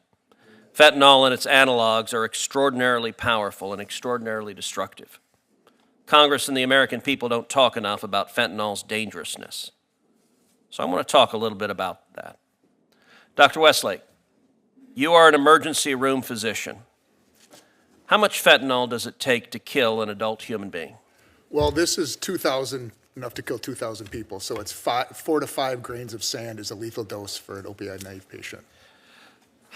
2 milligrams is what it takes. If you see on this photograph a penny, we all know the size of a penny, and those couple of flakes there are enough to kill an adult human being. Dr. Westlake, last year, approximately how many people died due to fentanyl overdoses? I believe it was around 70,000. This means, on average, 6,250 people died every single month due to fentanyl. And it's a number that tragically has skyrocketed during the Biden-Harris years. Sheriff Barnes, as a law enforcement professional on the front lines of the battle with fentanyl, can I ask you how many pounds of fentanyl were seized by Customs and Border Patrol at the border last year? Senator, unfortunately, I can't answer that. I can answer for my organization, but I know it was a lot and growing. It's 2,250 pounds of fentanyl. An astronomical figure. And let's actually, I want to put this into context. This packet of Sweet and Low. This packet, if it were full of fentanyl, could kill 500 people. Now take a look at this container. It's a container we're all familiar with. If this were full of fentanyl, it could kill 368,500 people. That's more than the entire population of Corpus Christi, Texas, or Lubbock, Texas. Now let's look at another packet. Something, again, all of us likely have in our kitchen. This single bag of sugar, if it were filled with fentanyl, could kill 905,000 people. Almost 1 million people. This single bag could take out the entire population of Austin, Texas, the capital of my home state. Now imagine 562 of these bags. That's how much fentanyl came into the United States of America in a single month. And how many lethal doses of fentanyl is in 562 bags? What came in a single month last year? 510 million lethal doses. In 1 month, more fentanyl came into America than it would be needed to kill every single man, woman, and child in the United States. This is a crisis we have to solve. Mr. Puerta, Ms. Noring, thank you both for being here. Thank you for your courage. I will say, as the father of 2 teenage girls, you've lived a nightmare that every parent is terrified of. What I would ask is, what would you say to parents at home? What do parents at home need to know about this? What do teenagers and kids at home need to know about the dangers of fentanyl? If you don't think this can happen to you, I'm very sorry, but you're very sorely mistaken. This is taking everybody by storm. That's what I would tell every single parent. Due to the stigma of addiction and overdose, though, most people think that this could not affect their family because either they don't have somebody who's addicted to drugs in their family or somebody who's using drugs on a recreational basis. But children make mistakes. I do not condone my son Daniel wanting to self-medicate during the height of the pandemic for his whatever was happening in his head. I do not condone it. He made a mistake, and the price that he paid was his life. Children are supposed to make mistakes but not die from them, period. And that's what's happening every single day, 22 times a week in the United States of America. We have to stop this. Amen. Ms. Noring? I echo the same thing. You know, that whole saying, not my kid, take that out of your vocabulary because it could very well be your kid. We had every conversation with our children about addiction because unfortunately on both sides of our family, we have members that suffer from STD. But nobody at the time was talking about this crisis. So I feel robbed of a conversation I could have had with my son that could have saved his life. So take that out of your vocabulary. This very well could happen. And it can very well happen. These dealers are on Snapchat, all platforms, every single one of them. And we've reported them. I know Mr. Puerta's reported them, and I shouldn't put a number out there, but majority of the time it comes back as this does not violate our standards. So monitor your children's social media accounts. Have the conversation. It could save your child's life. Thank you for your Senator. courage. Thank you. Mr. Schiff. Thank you all for being here, and I just want to express my heartbreak at hearing about the loss of your sons. I can't imagine what you've gone through, and like every parent of college-age kids or high school-age kids, I've had those conversations with my kids, and I'm grateful that you're here and willing to share your experience, which is so important for us to hear. I have a couple questions. Doctor, I want to ask you, because one of the concerns I heard about the bill when it was in the House was a concern that it could inhibit research. You made a comment, but you made it too quickly for me to catch, about NIH's view or others. Is there a need to have language to make sure that the research can go on? Or do you feel that is a non-issue for some reason? No, so this is a compromise bill. The initial language that came out was just pure scheduling language. And then when there was concerns that it could impact research negatively, the scheduling component, or the research component was added. And that was supported through the first Trump ONDCP and then through the Biden ONDCP. The research accommodations that were reached significantly open up all Schedule I research, not just into fentanyl-related substances, but into all Schedule I. So then that's why they support it. NIH, HHS, FDA, NIDA. So that's been incorporated into a new version of the bill? Correct, in the halt fentanyl version. Yeah, Gotcha. it is in the halt fentanyl bill. Okay, thank you. That's very helpful. And if I could ask you, Mr. Puerta and Ms. Noring, what do you think is working in terms of trying to educate families, young people, and what more do we need to do? And I fully agree with the need to make sure that the companies that are using their platforms or allowing their platforms to be used need to be held liable and accountable. But what do you think is working in terms of educating both families but also schools and others about how they should incorporate this into their teaching and to have the supplies on hand necessary to deal with emergencies? At Stop the Void, our organization, along with the Project Facing Fentanyl, we have a documentary called Dead on Arrival. You can find it at stopthevoid.org. It's a 22-minute documentary that we use in junior high schools and in high schools across this nation. In California, all of Orange County high schools have done it, with Amy Neville presenting the documentary. I think the education awareness is key in abating these senseless drug deaths, because these kids just don't know. They don't know what they're ingesting. They're dying because they've been deceptively sold a counterfeit pill that they think is a pharmaceutical-grade oxycodone, for example, and it turns out that it's a fake pill and they end up dying. First-time use. Education awareness is working, but we're just a small organization. We need to do this nationwide. Mr. Steve Hilson says it all the time. With COVID-19, we all knew that we had to wash our hands and have a mask over our faces. Why on a national or on a federal level, why have we not had a PSA campaign of sorts of warning all parents and children of the impending danger of illicit, or should I say recreational drug use? I think that's very key, because again, due to the stigma of addiction and overdose, most kids and most parents don't understand the problem of what it is. I also feel that interdiction is helping a lot, as well as naloxone. So the three-pronged approach: education and awareness, interdiction, and naloxone. Widely available naloxone on college campuses and high schools, I think, is really helping out the situation a little bit, but we need to do a lot more.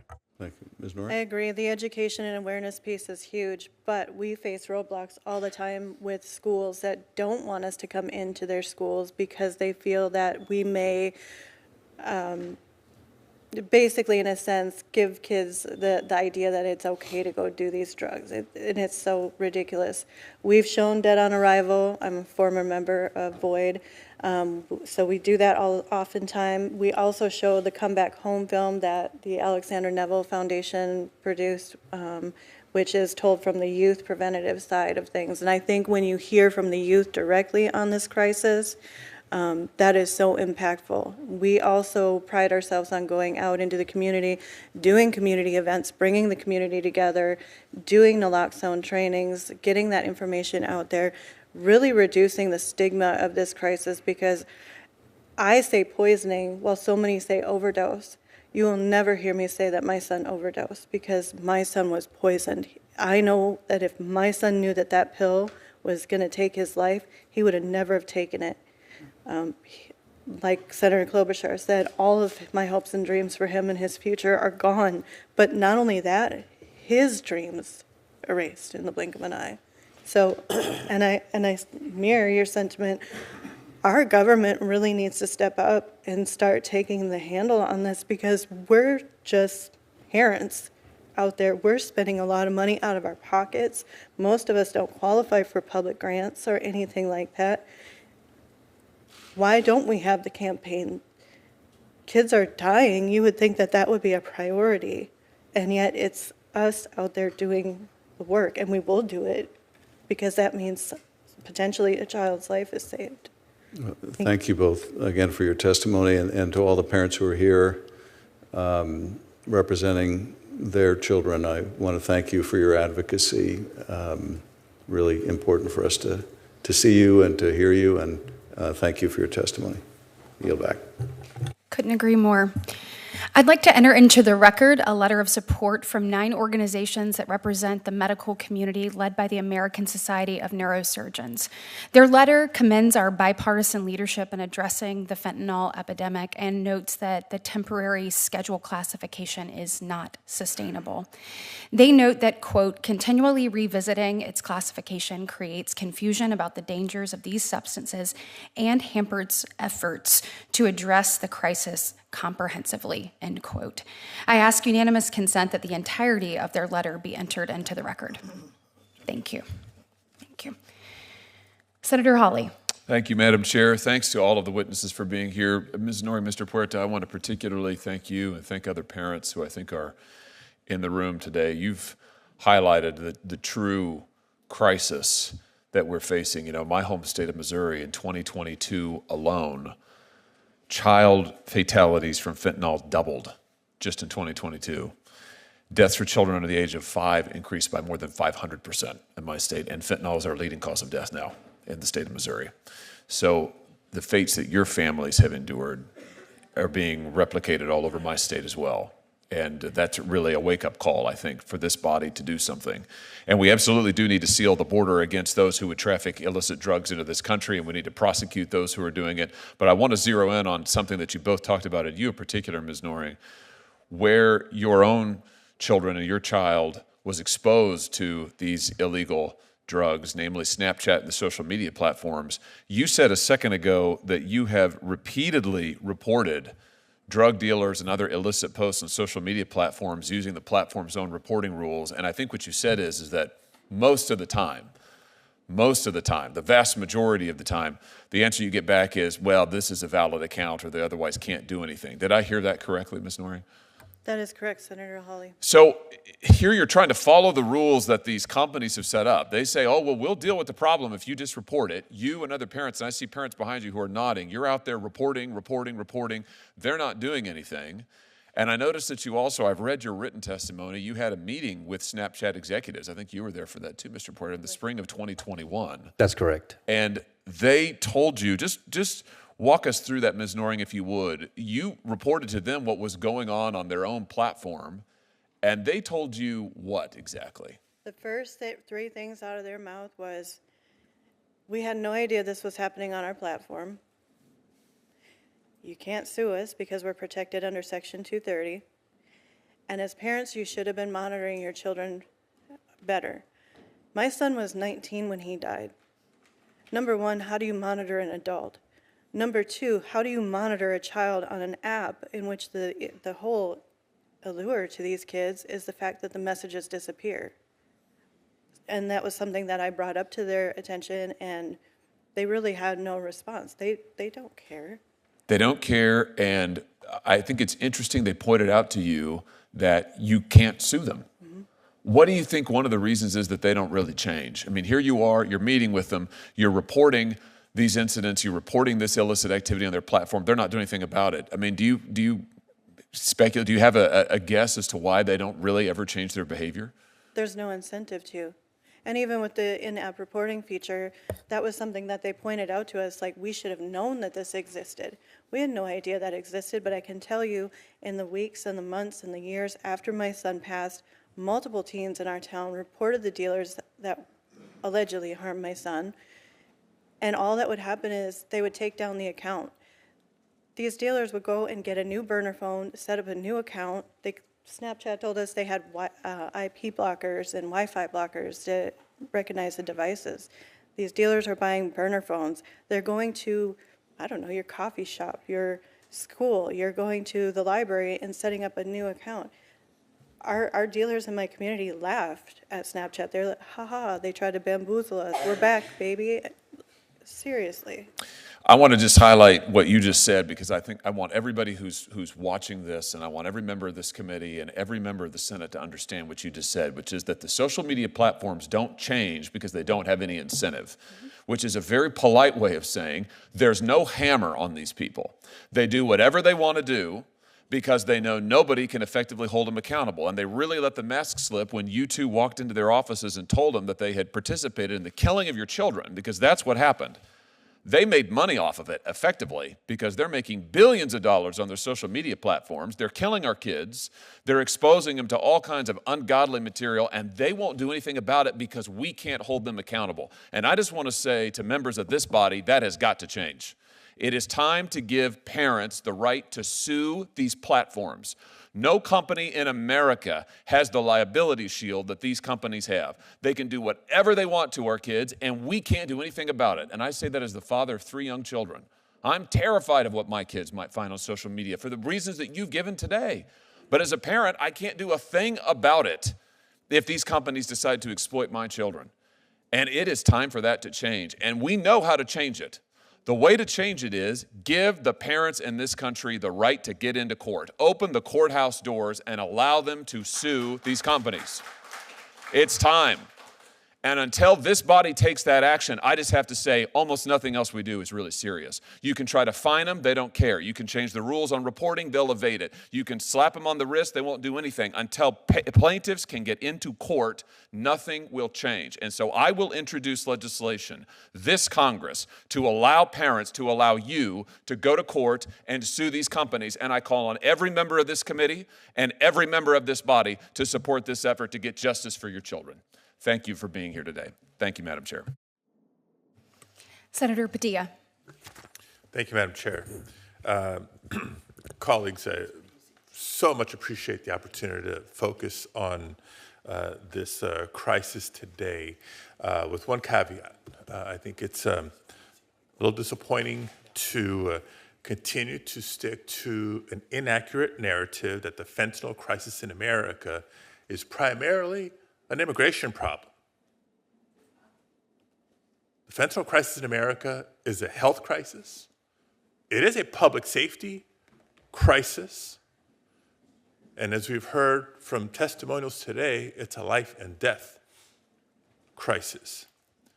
But the fact of the matter is that the vast majority of fentanyl that is smuggled into the United States is brought in through legal ports of entry, mind you, not between ports of entry, but through legal ports of entry by primarily United States citizens. Don't just take my word for it. Look at CBP data. Now, I know it's been called into question earlier, the accuracy of it, even if it was off by, half. We're looking at half and half. Now, don't mistake my words here in condoning that anybody attempting to come into the United States unlawfully that happens to be carrying fentanyl should be off the hook. I disagree. We should clamp down on them. But if data is important for driving policy decisions and informing strategic actions, let's look at the facts. 80% plus of the fentanyl intercepted at the border is being brought in through ports of entry by United States citizens. So again, folks coming through unlawfully, I'm not saying ignore them, but let's not ignore where the concentration of the problem is. I won't ask the witnesses today what recommendations or strategies that we should be implementing through the Department of Justice, through the Department of Homeland Security. I think we're going to have opportunities for other DOJ officials in the coming days and weeks to do that, and we should. But I will suggest, colleagues, that the recent changes by the administration at the Department of Justice that has resulted in the shifting of critical resources, including from the FBI, including from the DEA, including the ATF, towards immigration enforcement, which, be clear, be honest with ourselves and the public, is not exclusive to violent criminals. It's everybody. Minor offenses, people who haven't committed any offense other than, in the eyes of folks, well, if they came illegally, then they're criminals. Horrible, horrible way to think about this. It's doing a disservice to our efforts to crack down on fentanyl crisis and other illicit drugs that are hurting and killing so many of our kids. My first question, Dr. Farfan Mendez, can you explain how diverting law enforcement resources towards immigration enforcement could actually undermine fentanyl investigations and make it harder to disrupt trafficking networks? So the U.S. has a mechanism called the Organized Crime Drug Enforcement Task Force. And this task force is made up of several agencies: Department of Justice, Homeland Security, Department of Labor, the U.S. Postal Service, and a number of others. State Department is also included there. Putting together criminal investigations that take down trafficking networks is a long process. It takes time, it takes interagency coordination. In the best of cases, it also takes international cooperation, including with Mexico. And so when you distract those resources and allocate them in another task, in this case, for instance, immigration enforcement, effectively what you're doing is undermining long-term efforts to try to precisely bring criminal groups to justice. And so there is, in the world that we have of limited resources, when you take away from one area, you will definitely impact another. And so there is definitely a concern of weakening these organized crime enforcement task force. And it's okay if you don't know the answer to the following question, but in case you do, I understand that there's only one legal gun store in Mexico? Correct. Mexico only has one legal gun store. Okay, so for all of my colleagues who for years and years have talked about clamping down on the cartels, the criminal organizations that are arming themselves with weapons trafficked from the United States, folks, according to ATF data. Again, I'm not sorry for relying on our own data. Up to 500,000 US-sourced firearms are trafficked into Mexico every year, with 70% of crime guns recovered in Mexico tracing back to the United States. Dr. Farfan Mendez, Mexican President Sheinbaum has stated that President Trump agreed to work on reducing the flow of guns into Mexico as part of yesterday's deal to delay the tariffs for a month. What concrete steps should the U.S. take to uphold that commitment? And yes, ma'am, if you can keep your answers short, we're out of time. Thank you so much. Absolutely. I hear this committee when you say that you want to save lives of American children and Americans in general. And what I say to you is the fentanyl market is not an isolated illicit market. It's very much linked to the firearms trafficking market. And so in that conversation that President Sheinbaum and President Trump had, I think for the U.S. to seriously address fentanyl, the conversation also has to be about how you prevent criminal groups to have the firepower that make addressing supply on the Mexican side incredibly difficult. As I say, these are shared tragedies both for Mexico and the U.S. And so if the crime is transnational, shouldn't the solution also be transnational? Very well said. Thank you, Madam Chair. Thank you. I do want to address, before we move to our next senator, the argument that U.S. citizens bring the most fentanyl into the United States, not illegal immigrants. It has been pointed to today some incomplete seizure and arrest statistics that support that argument. So with the wide open border policies of the Biden-Harris administration over the last 4 years, we do not know the full scale of drugs smuggled into this nation. The prosecution statistics only account for individuals that were actually caught, prosecuted, and sentenced, not criminals who managed to actually evade detection. The Washington Post says that federal officials estimate that we're only catching about 5 to 10% of fentanyl that is coming in from Mexico. So do that math. If that's true, then we are only catching, or we're not catching 90 to 95% of the fentanyl that is actually coming across our southern border. We have to be honest about that. That should alarm every single one of us. And it also shows why border security is an important component to stopping the flow of fentanyl. Senator Kennedy.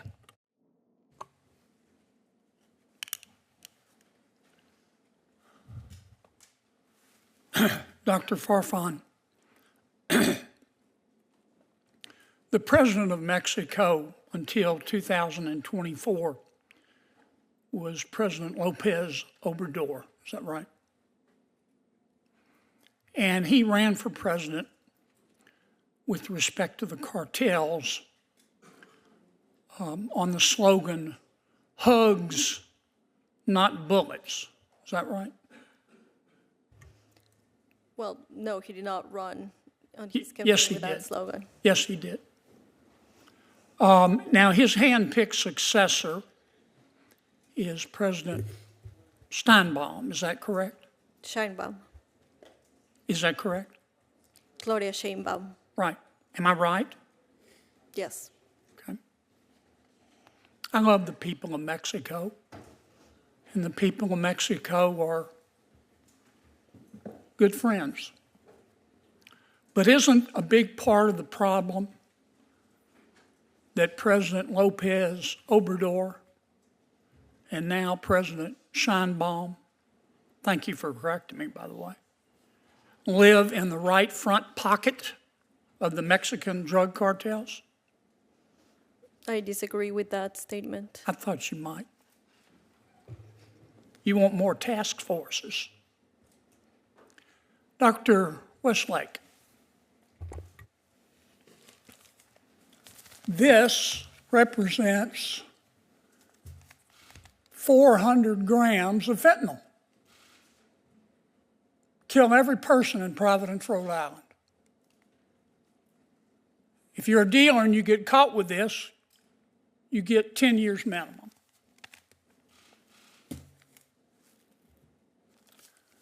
This represents 40 grams of fentanyl. Would kill every single man, woman, and child in Culpeper, Virginia. If you get caught with this amount, as a dealer, you get a 5-year minimum sentence. This is where it gets special. This represents 10 grams of PCP. If you get caught with it, as a dealer, you get 5 years minimum. Is fentanyl more dangerous than PCP? Yeah, absolutely, Senator. The fentanyl is classified, can be classified as a lethal weapon. I did a chart on it. And This is 5 grams of meth. That's what this represents. If you're a dealer and you get caught with it, your minimum sentence is 5 years. Is fentanyl, you get caught with this much fentanyl, 5 years or 10 years. Get caught with this much fentanyl, 5 years. Get caught with this much meth, you can hardly see it, you get 5 years. Does that make any sense to you? No, sir. It's like cell deep stupid, isn't it? You don't need a task force to see the logic of that. I've got a bill, it's called the Fairness in Fentanyl Sentencing, I've reintroduced. This bill will lower the 5-year mandatory minimum for 40 grams of fentanyl to 2 grams of fentanyl. It'll lower the 10-year mandatory minimum from 400 grams of fentanyl to 20 grams of fentanyl. This bill won't punish addicts. It'll help. It's not going to help until President Lopez Obrador and President Scheinbaum get out of the pockets of the drug cartels. But it's a start. This bill will punish dealers. Thank you, Madam Chairman.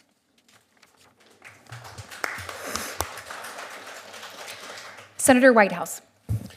Thank you, Madam Chair. Welcome to all the witnesses. We have real problems in this country with opioid addiction. I was the lead Democrat author of the Comprehensive Addiction Recovery Act,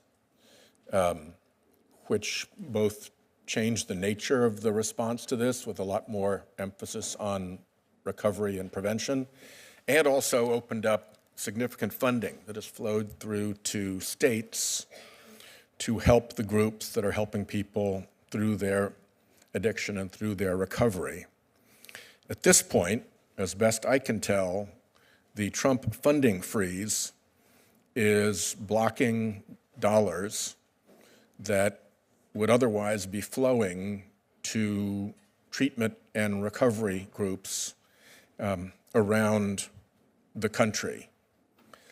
In some cases, it's not so much that they're being told no, it's that they can't get a straight answer.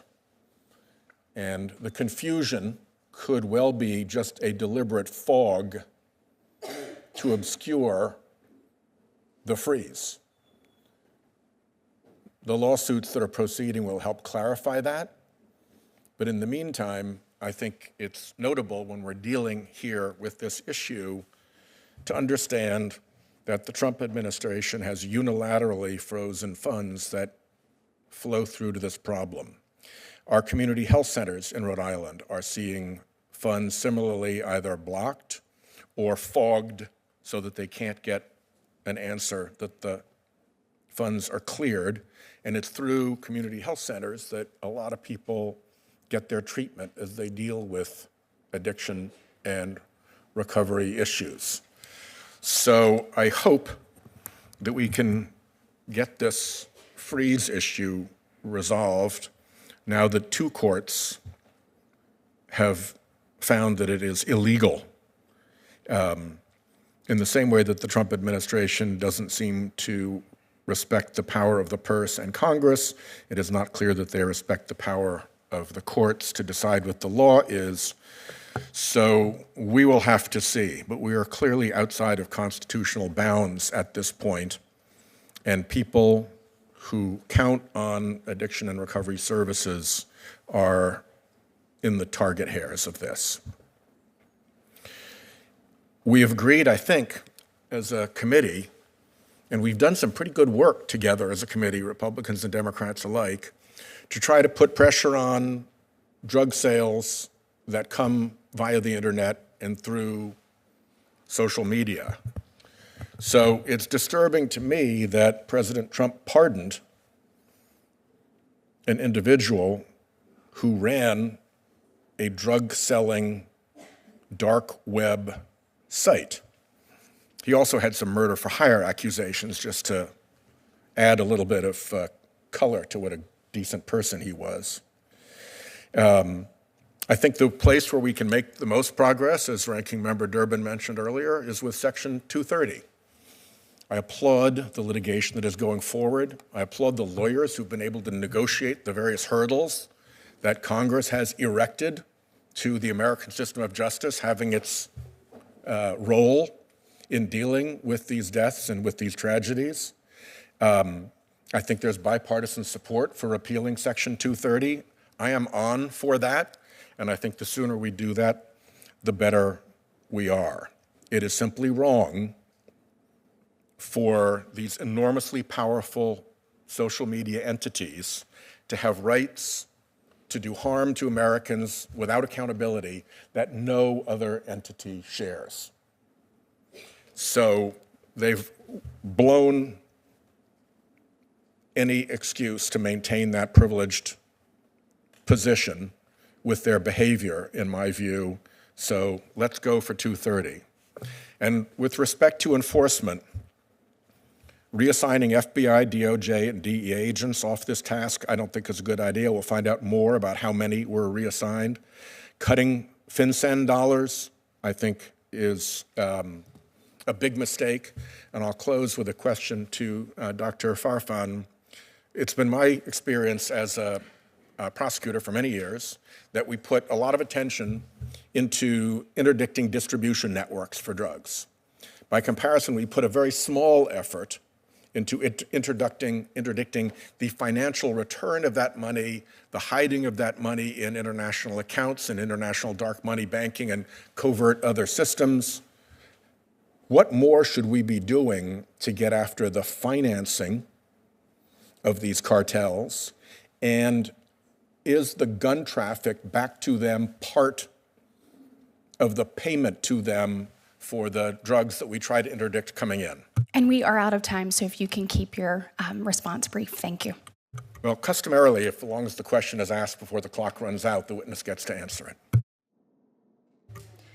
Thank you. So in terms of the illicit flows, certainly there's, because money laundering takes place across jurisdictions, it requires also cooperation. So the best cases that we have seen between, for instance, Mexico and the United States of these money laundering operations had to do with working together between the two governments. Now, I understand this is not easily done, but these are the most effective cases of money laundering. Certainly, firearms trafficking is part of that. There's a clear notion that drugs normally come from the South and firearms and money flow from the United States to Mexico. And again, there's a linkage between these criminal markets. And if we want to save lives by tackling the fentanyl supply, then there should also be paying attention to money and firearms. Thank you, Chairman. I appreciate your courtesy. With regards to social media, I appreciate the work that's been done on this committee, and certainly Senator Blumenthal and Senator Blackburn and the work that they have done in a bipartisan way to address this.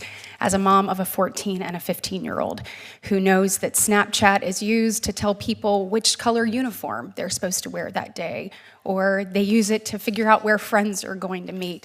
You think that this can happen, to your point, to anyone, anywhere, and I am so grateful for you both using your voice to speak up and speak directly into this issue, so thank you. I do want to address complaints about the brief pause on grant funding. It's important to know that this was temporary. It was a temporary pause, and to the extent permitted by law, law enforcement grants aren't handed out during this time of year. Our constituent needs will continue to be taken care of while President Trump delivers on the job voters elected him to do. Voters ask him to grow our economy, protect our communities, and ensure that taxpayer dollars are used wisely. Examining spending is part of that. President Trump has always backed the blue, just like Chairman Grassley and just like myself. Additionally, one more thing before we move on, I'd like to enter into the record a letter of support from 11 law enforcement organizations for Halt Fentanyl, including the National Narcotic Officers Association, which is in town for its annual conference. I am pleased that we have several of their members here today as guests of Chairman Grassley. These organizations represent constituents from each of our states and a significant portion of our nation's federal, state, and local law enforcement communities. As their letter says, for the sake of public safety, we must pass Halt Fentanyl Act. Senator Blackburn. Thank you so much, Madam Chairman.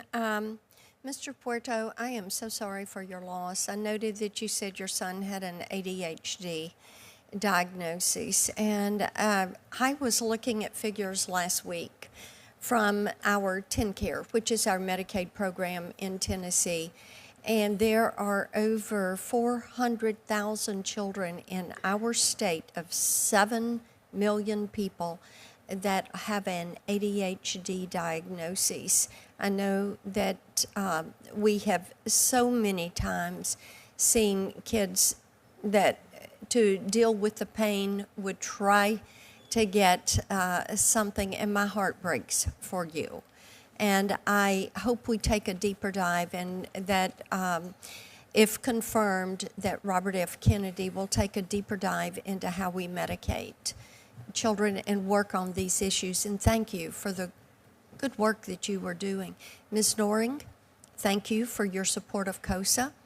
I appreciate that, and we share your heartbreak. I stepped out of committee to go speak to a group of children that are here for Wired Human and are working on this issue. And the work that you and other parents have done has encouraged these children to stand up and be a resource to their peers and to help them through this issue. So I thank you for that good work that you are doing. Sheriff Barnes, I want to talk with you about HIDA. I know that in 22, we had 134 criminal organizations that were dismantled by HIDA. We had over 8,700 kilograms of drugs that were removed nationally. And in Tennessee, our TBI director, Director Roush, every time he sees me, he says, we have to reauthorize HIDA because it is effective. And the Appalachia HIDA task force operating in Tennessee was responsible for moving $51 million street value of drugs off the market. So talk for a minute about why it is crucial that HIDA be reauthorized for law enforcement officers like you. Thank you, Senator Blackburn, and thank you for the reauthorization of HIDA. It's very important, and Director Roush is a good friend. He's a good man. I will summarize it this way. At this time in our nation's history, the worst time of our narcotics trafficking and deaths, this is not the time to disenfranchise or divest from the HIDA program. HIDA programs are national. They rely on local law enforcement task forces and contributions. The HIDA funding doesn't really fully fund the HIDA programs. It offsets those contributions from locals. And right now, with our municipal agencies having hiring problems, they're stepping away from the HIDA programs. Keeping them staffed is very difficult. So that reauthorization is very critical to keep the glue together, to keep the HIDA programs running. I have talked to, and I want to stay with you, Sheriff, talked to some of our law enforcement agencies, and they have talked about sanctuary city policies, and I know that Senator Lee brought this up with you, but it seems that in a sanctuary city to go after these traffickers, that it is more difficult, that sometimes you have to find workarounds. And I would love for you to talk for just a minute about what we can do that would help you all as you try to deal with these sanctuary cities to get these drugs off the street. Senator, it's even worse for me in California because of Senate Bill 54 passed about 6 years ago that prohibits my dialogue with federal partners on immigration issues. I have the ability to turn our high-level offenders only to ICE. They don't always pick them up, which requires me to release them back in the communities in which they reoffend, oftentimes with the communities that they preyed upon. I'm a supporter of abolishing that SB 54 movement. We have to be able to cooperate with our federal partners, and I think if we hold these criminals accountable, this isn't about the general public. Those are entrusted to my care in my jail, and the safest environment to transfer them over to ICE's custody will keep our communities safe, especially those immigrant communities, from them returning to and preying upon them. And, you know, so many people will say when they get back out, you know, when they evade law enforcement in these sanctuary cities, that they really return even more committed to abuse people in those communities where they have been trafficking those drugs to pick up the pace of selling the drugs. And I look at these sanctuary city policies and I think how difficult it makes your job when you're trying to keep our community safe. And we thank you for the work that you're doing. We thank each of you for being here today. Senator Blumenthal and I are going to continue to push COSA to get, as you said, Ms. Noring, that foundational law that will allow us to hold social media to account. Thank you all. Thank you, Madam Chair. Thank you. Senator Schmidt. Thank you, Madam Chair. Two hearings and you're chairing the committee. This is, wow, it's amazing. Thank you for recognizing me. First of all, as a parent of 3 young children, or now they're not so young now, teenage girls, and my son Stephen, who's 20, thank you for being here and sharing your stories. I can't imagine how difficult it is to do this, but it is incredibly effective, I think, when you do show up and you share those stories. It humanizes something and an issue that can very often become about different things other than the actual human impact. And, you know, from my perspective, the job I had before this, I was an attorney general in the state of Missouri and actually served with Senator Moody. And we went down to the border and learned a lot about the activity and how the cartels, and it's not just the drugs, and there are obviously the drugs, but the value of the human trafficking alone, and this is a few years ago, was $100 million a week. A week. That is not that we're not even talking about the value of the drugs that they're moving, and the zones of influence that they have into the interior of the United States. This is a serious crisis, and obviously it's killing too many of our young men and women in this country and communities all across the country. It gets overused now, but every state truly is a border state when it comes to this. And sort of in that vein about the cartels, I do want to ask you, Doctor, in your view, is Mexico doing enough from a law enforcement perspective as it relates to the cartels? I think both countries need to do more. No, Mexico. I'm asking about Mexico. There's a lot we need to do, but I won't ask specifically. I mean, part of the reason you're here is to speak to that relationship between the U.S. and Mexico. But from your view, are they doing enough? I think there's definitely more that can be done by Mexico. And what would that be? I think he's working closer with U.S. counterparts. I think he's also having this diagnosis of this connection between these criminal markets, firearms trafficking, drug trafficking, to really benefit communities on both sides of the border. Do you feel like, and there's been testimony, this isn't just, in some high-profile cases, including in the El Chapo case, there's been testimony from witnesses who were once members of the cartels that there is pretty widespread corruption at high levels of the Mexican government that are preventing them from actually doing what they should do to crack down on the cartels. Do you share those concerns?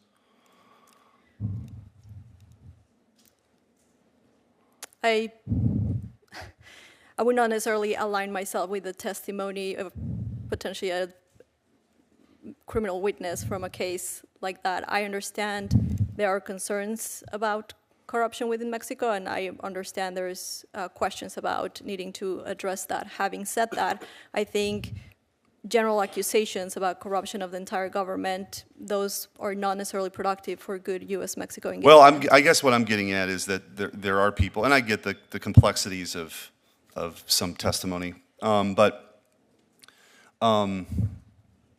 it's not just a one-off example. And I think the concern I have is that there's just very little being spent, quite honestly, on law enforcement writ large in Mexico, and I just don't know that this has been given the attention over the last at least 4 years that it should, and hopefully that dynamic is changing. I do think the cooperation between the U.S. and Mexico is really important on this. There's no doubt about that. But I want to, I guess, sort of turn my attention, Sheriff, to you, because with my limited time, you do have sort of one arm tied behind your back, given, I guess, the laws in the state of California, the sanctuary status. which isn't, I don't pretend to understand it at all. It's a mess. But when I was AG in Missouri, we had some pretty unique partnerships where we would deputize some people in our office to work in the U.S. Attorney's office to go after some violent crime that maybe at a local level they were choosing not to pursue. Is that kind of where if you're sort of got your arm tied behind your back, maybe that's a way forward? Is you actually have to have more federal agents working with the U.S. attorneys to go after these folks, because at a local level that's harder to do? So there's two parts to that question. Under California law, I'm prohibited from cooperating with ICE in any manner, including housing of individuals within my jails. I cannot hold ICE detainees in my jails. Regarding federal task force or designating task force officers or those who are attorneys to prosecute on behalf of the U.S. Attorney's Office, that is being done in California, but not specific to immigration, specific to the issues of fentanyl directly. Okay. All right. Well, thank you. And again, to the witnesses, thank you for being here today. Thank you. Thank you. Before we move on, I'd like to enter into the record a letter of support from CADCA, the Premier Prevention Association, representing over 7,000 coalition members across the country in strong support of the Halt Fentanyl. CADCA coalitions support millions of high school and middle school students across this nation and have proven effective in reducing youth substance abuse and use. We thank them for their support of Halt Fentanyl. Senator Hirono. Thank you very much, Madam Chair. Thank you for coming and testifying, and of course my sympathies to Mr. Perita and Ms. Noring. Obviously, this is a complicated question in the sense that we have disagreements on who is bringing in fentanyl into our country, but we all know that it is creating basically a havoc. And I particularly was interested in noting how we can prevent young people from getting access to fentanyl at the same time, and their analogs. At the same time, we need a Justice Department that is stable. Right now, there is chaos as this administration tries to eliminate anybody who can stand up to them. And in addition, when they want the names of everyone who had anything to do with the January 6th investigations and prosecutions, we are talking about potentially thousands of FBI agents. So you can imagine the chaos that is going on in that department. For Mr. Puerto, I know you mentioned the Dead on Arrival as a documentary that is shown. I mean, what age do you think that the children should be when they are alerted to, for example, not buying anything on the internet? And this goes for Ms. Nodding too, in terms of prevention. What is an age? And then does a documentary like the one you mentioned, does it really impact the young people? If not, what does in terms of education? Dead on Arrival, again, is a 22-minute documentary that we use in junior high schools and high schools across the nation. We just started also with 5th and 6th graders as well. We started that in Lake County, California, where Mr. Filson, who's behind me here, went up there and saw more than 5,000 students. Ms. Hirono, I have a stack of letters from high school students, junior high school students, elementary school students who have seen this documentary that had absolutely no idea of the impending danger and had no idea that buying illicit fentanyl was as easy as ordering a pizza through Snapchat. That's how easy it is. And the danger of this drug is they can die on first use. According to the New England Journal of Medicine, 22 children per week died in the year 2022 between the ages, non-addicted children between the ages of 14 and 18 years of age, mostly driven by illicit fentanyl pills, 22 a week. So easy to obtain on the internet. And that's why there are a number of us on this committee who have raised the issue of very dramatically limiting the Section 230 immunity for the social platforms, because what parents particularly have to go through just to hold these entities accountable, it shouldn't be that way. And so there are a number of us who are on that page. Ms. Doring, I believe you mentioned that there are some schools that do not want to provide this kind of education for fear of something. I mean, could you go over a little bit more why that is? And also for both of you, what can we do at the federal level to really support the kind of prevention efforts that you both, I believe, are engaged in? Thank you, Senator, for that question. I feel that this education needs to be taught as early as elementary school. I believe, just from my own experience back home and studies done back home and surveys done back home with our students, 12-year-olds are the start of where they are beginning with the vapes and the THC vapes. So the earlier we can reach them, definitely the better. Back home, the schools, it's multiple roadblocks. They don't want it in their schools. There's not enough time in the school years. There's a stigma that it could create more kids going out there and being exposed to these. We've seen a decline in the DARE programs for that reason. Short of requiring this kind of education to be available, what can we do at the federal level to promote and to support your efforts? Well, I know that was a big thing with families like mine pushing to get our schools to carry naloxone. And as part of our legalizing marijuana bill, in the year 2025, schools now have to they are required now to provide fentanyl poisoning education. And it's kind of, with the legalization of that, it's kind of hypocritical, to have that education piece tucked into that bill, in my opinion, because now we're saying it's okay to do one drug, but these drugs, stay away from these ones. Most of these nonprofits are all made up of bereaved families that would come together, and because they felt like the government wasn't doing enough, and we felt that we just couldn't sit idly by and watch these children die on a daily basis. So I think one of the things that could really be helpful from the federal government is giving us grants to community organizations like ourselves, because we don't really fall into a certain category where we can get grants to do this. We're self-funded, actually, and it's really difficult to do that, especially when we're traveling across the nation and doing the work that we do. But we don't charge any money for what we do. We charge $0 to go to a school. We take time out of our days, out of our weeks, and like I said, Mr. Filson was up in Lake County, California, up there for a full week educating 5,000 students on the dangers of illicit fentanyl. But community grants for our specific, I guess, niche, for a lack of better words, would be really great. I think that is something that we can do, provided that we have an administration that isn't going to put a blanket hold on all grants to entities such as yours. Thank you very much for your testimony and your suggestion. Thank you. As been discussed here today, in 2024, CBP seized approximately 22,000 pounds of fentanyl at U.S. ports of entry on our southern border and our northern border, as well as coastal and interior ports. That's nearly 1.1 billion lethal doses. That averages out to approximately 3 doses for every person residing in the United States. And perhaps of even greater concern, it's been estimated, as I mentioned earlier, that only 5 to 10% of the fentanyl crossing the border is actually being interdicted. The flow of drugs across our borders is ravaging communities around our country, including in my home state of Alabama.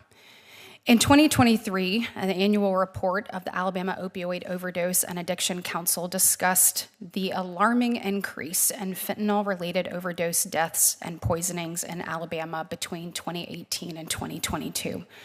In 2022, Alabama's SBI seized a total of 8,300 grams of fentanyl, which is equivalent to 8.3 million lethal doses, enough to kill everyone in the state of Alabama, plus 3 million more. In FY 2024, that number was up to 12,400 grams of fentanyl. So let's be clear.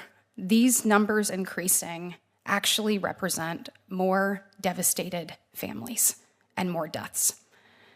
I have sat across from far too many parents in my short time in the United States Senate that are grieving just as you two are. And I just want to say again, thank you for sharing your story.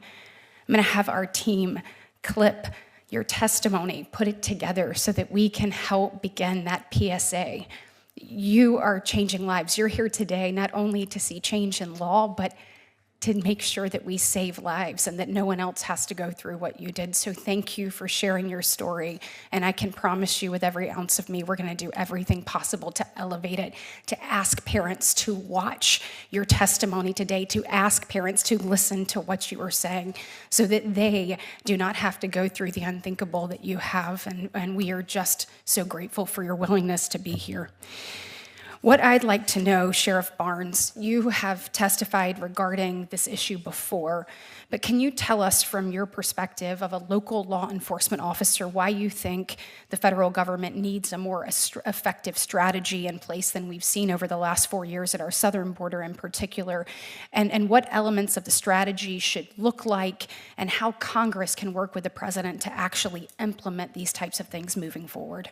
Yes, thank you, Senator. I have testified to this before, and I think if you look just from post 9/11 where we are today, the threat horizon is much broader than it was back 24 years ago, and it's encompassing all these other categorical crimes, cyber, fentanyl, human trafficking. They're all on the same platform. So specific to fentanyl, we have to work laterally and vertically, and that means vertically with our federal partners, our state partners, and our local partners, laterally with all the different efforts being put forth on the trafficking entities that are disparately addressing this issue, but we're not synergizing those efforts very well. I believe that we have a problem with communications.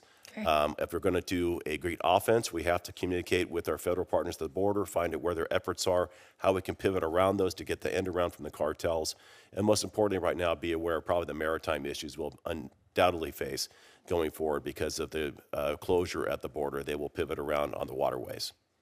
Thank you. Dr. Westlake, first I want to thank you for the incredible work that you've done as a medical professional and as an advocate working to protect Americans from the dangers of illicit drugs like fentanyl. In my view, we need to be as bold as possible when it comes to taking steps to protecting American children and families from the scourge of fentanyl. That's one of the reasons I am a co-sponsor of the Halt Fentanyl Act.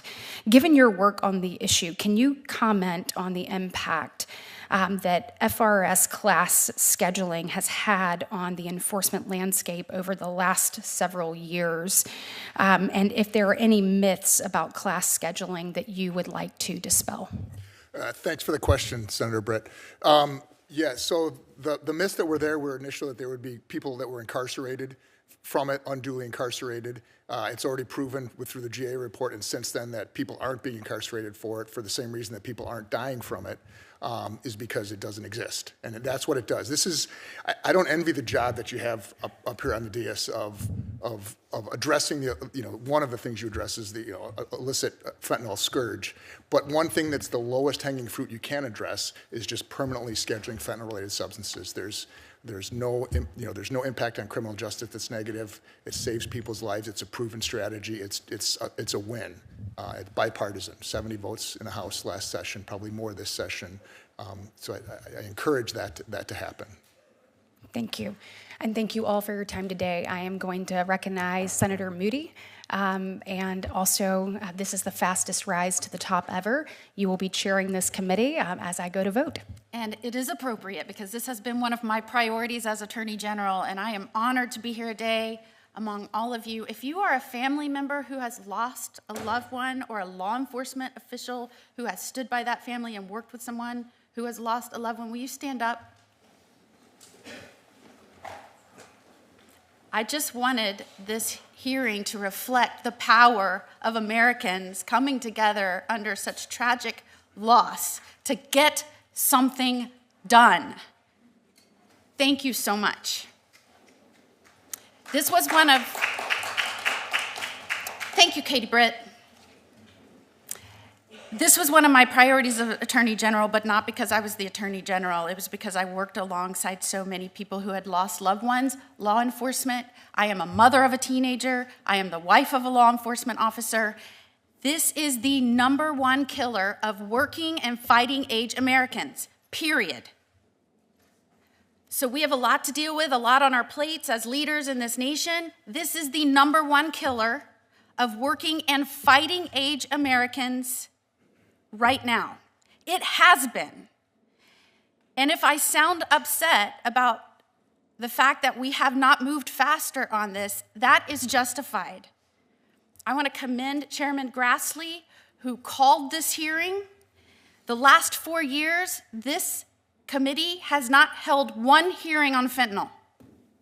And again, I will repeat, this is the leading killer of working and fighting age Americans. And whether you are a lab in China, whether you are a cartel in Mexico, whether you are an organization that is sitting by while your company or your platform is being used to facilitate the trafficking of fentanyl and fentanyl-related substances, this is happening on purpose. This is intentional. No one can say that it is not, because things can be done. Like, I don't know, start with a hearing to talk about fentanyl. Bring family members that have lost loved ones, law enforcement that is working on the front lines. Thank you for taking the time to be here. I'm glad this is one of my first hearings. So I want to thank Chairman Grassley for doing this, because the last 4 years we should have had a hearing on this in this committee, and we have not. I'm the newest member here. I sit at a kid's table, if you can see. I'm not even attached to the real bench. But we're going to talk about it moving forward. I can assure you that. I just spoke with Joni. She said when she got here, she pledged to be a squealer on budget issues. I'm going to be a squealer on the loss of life, because this weakens us as a nation, weakens us. And I know all of you know that. I also want to thank a great president who has done a lot in the first 2 weeks in office. You know, in the last 4 years, I said repeatedly, as AG, we need to declare the cartels as foreign terrorist organizations. He got that done. I said we need to do that so we can send military to the border to secure it. He got that done. Oh, and by the way, when I pointed out, as Dr. Farfan said, transnational problems require transnational solutions. When I pointed out that the Mexican president at the time said, fentanyl is not our problem. I'm a Mexico first president. Fentanyl is an American problem. Soon thereafter, our commander-in-chief said that Mexico was a great partner. I am so glad that we have a president now that within the first 2 weeks leveraged tariffs, that now Mexico and Canada have both pledged resources and bodies to help shut those borders and stop the flow of fentanyl. That's how you get stuff done. It can happen if you have people committed to it. Transnational problems do require transnational effort, and I'm glad we have a commander-in-chief holding feet to the fire and getting it done. There's been a 350% increase in fentanyl deaths among our teens in the last 3 years, 4 years. I want to just say, as a mother, I could barely hold it together when I was listening to your testimony. I have a teenager right now. I cannot imagine the indescribable, overwhelming, traumatic pain that you have suffered, but I want to thank you for being here, for sharing your stories, most importantly, for sharing your children's stories, so that we could not only honor Daniel and Devin, remember them, but bring meaning to what you have gone through, so that other parents, I want to say, I and you and other parents right now of teenagers, we're about the first generation of parents having to deal with this mess. We're learning as we go. You are on the front lines in this fight, helping us, leading the way, shining the light. We've got your back, but we need you showing us where to go, and I want to thank you for that. I want to start with you, Ms. Noring. What platform did your son obtain counterfeit pill that contained a lethal dose of fentanyl? Snapchat. And I'd like to move to you, Mr. Puerta. What platform did your son find a counterfeit pill that contained a lethal dose of fentanyl? Snapchat. Snapchat has become a vast online drug market. There is no doubt that it facilitates drug sales to vulnerable children. Many who think they're buying Xanax or Percocet or Adderall, when in reality it is a pill that has a lethal dose of fentanyl. 7 out of 10 counterfeit pills now have a lethal dose of fentanyl. Many of these one pills can kill 4 adults. That is what is out there lurking for our children. The National Crime Prevention Council estimates 80% of teen and young adult fentanyl poisoning deaths can be traced to social media. And I know we're talking about Snapchat because that is what brought tragedy upon your lives, but there are other social media platforms where children, vulnerable populations, are obtaining access to drugs. Teens can now get drugs so easily. The cartels think of these social media platforms as their Uber Eats for quick delivery right into the hands of our children. I agree with you, Mr. Porta and Ms. Noring. The bedroom is where we always thought our children could go upstairs, shut their door, and they would be safe. And that is no longer the case, which presents challenges to parents like we have never seen before. The DEA has warned Congress that cartels are now targeting young Americans through platforms fueling the fentanyl epidemic. Every week, the equivalent of a high school classroom's worth of students dies from fentanyl overdose deaths. This is an incredible statistic. If we saw this with any other product, there would be federal law shutting down these products to make them safe before they could go back on market. And we saw this time and time again in the automobile industry. When we started losing people to faulty automobiles, there was a stop sale order. They had to become safe before they could be sold again. Why can't something similar be applied to social media platforms? Especially when the death toll is so egregious. I mean, you can look at the deaths from some of these automobiles, and that was over years. The Pinto was 89 deaths, or 180 deaths. The Too Fast Toyota was 89 deaths. What did I say? Pinto, 180 deaths. Ford Broncos, 823 deaths. We lose way more than that just in kids overdosing from fentanyl every single year. We have got to get going. We have got to get stuff done. And so I would just say this. This is what happens when you're the junior senator and you're last. If you could tell us, Congress, after we pass the Halt Fentanyl Act, which deals with the changing the chemical compound to get around the laws, right? After that, what is the most important thing we can do to stop the death toll on our children here in the United States? I would say, Senator, passing the Kids Online Safety Act, the Cooper Davis and Devin Noring Act. The social media reform really needs to take the front line. Section 230 reform needs to be done because you cannot continue having these platforms have that kind of power over the parents and be allowed to kill our children, in a sense. Mr. Porta? Well, there's a lot that we can do. Definitely have to schedule the fentanyl and all of its analogs as illicit fentanyl into the Schedule I drug. I would also say, though, that we have to target the supply chain. We have to strengthen border security. We have to crack down on the chemical supply. We have to destroy the cartel infrastructure. We have to increase intelligence sharing between both countries, support Mexico's security forces, expand sanctions and designations. We have to cut off their finances. TD Bank was just fined $4 billion because they were caught laundering all of this money from the cartels. Why is nothing happening to the American banks here in this country who's laundering the money? There's so much that we can do. I, as a parent, shouldn't have all this information. I'm just a small business owner from Santa Clarita, California. Why do I have all this information? Because I had to study this, because I don't want more kids to die.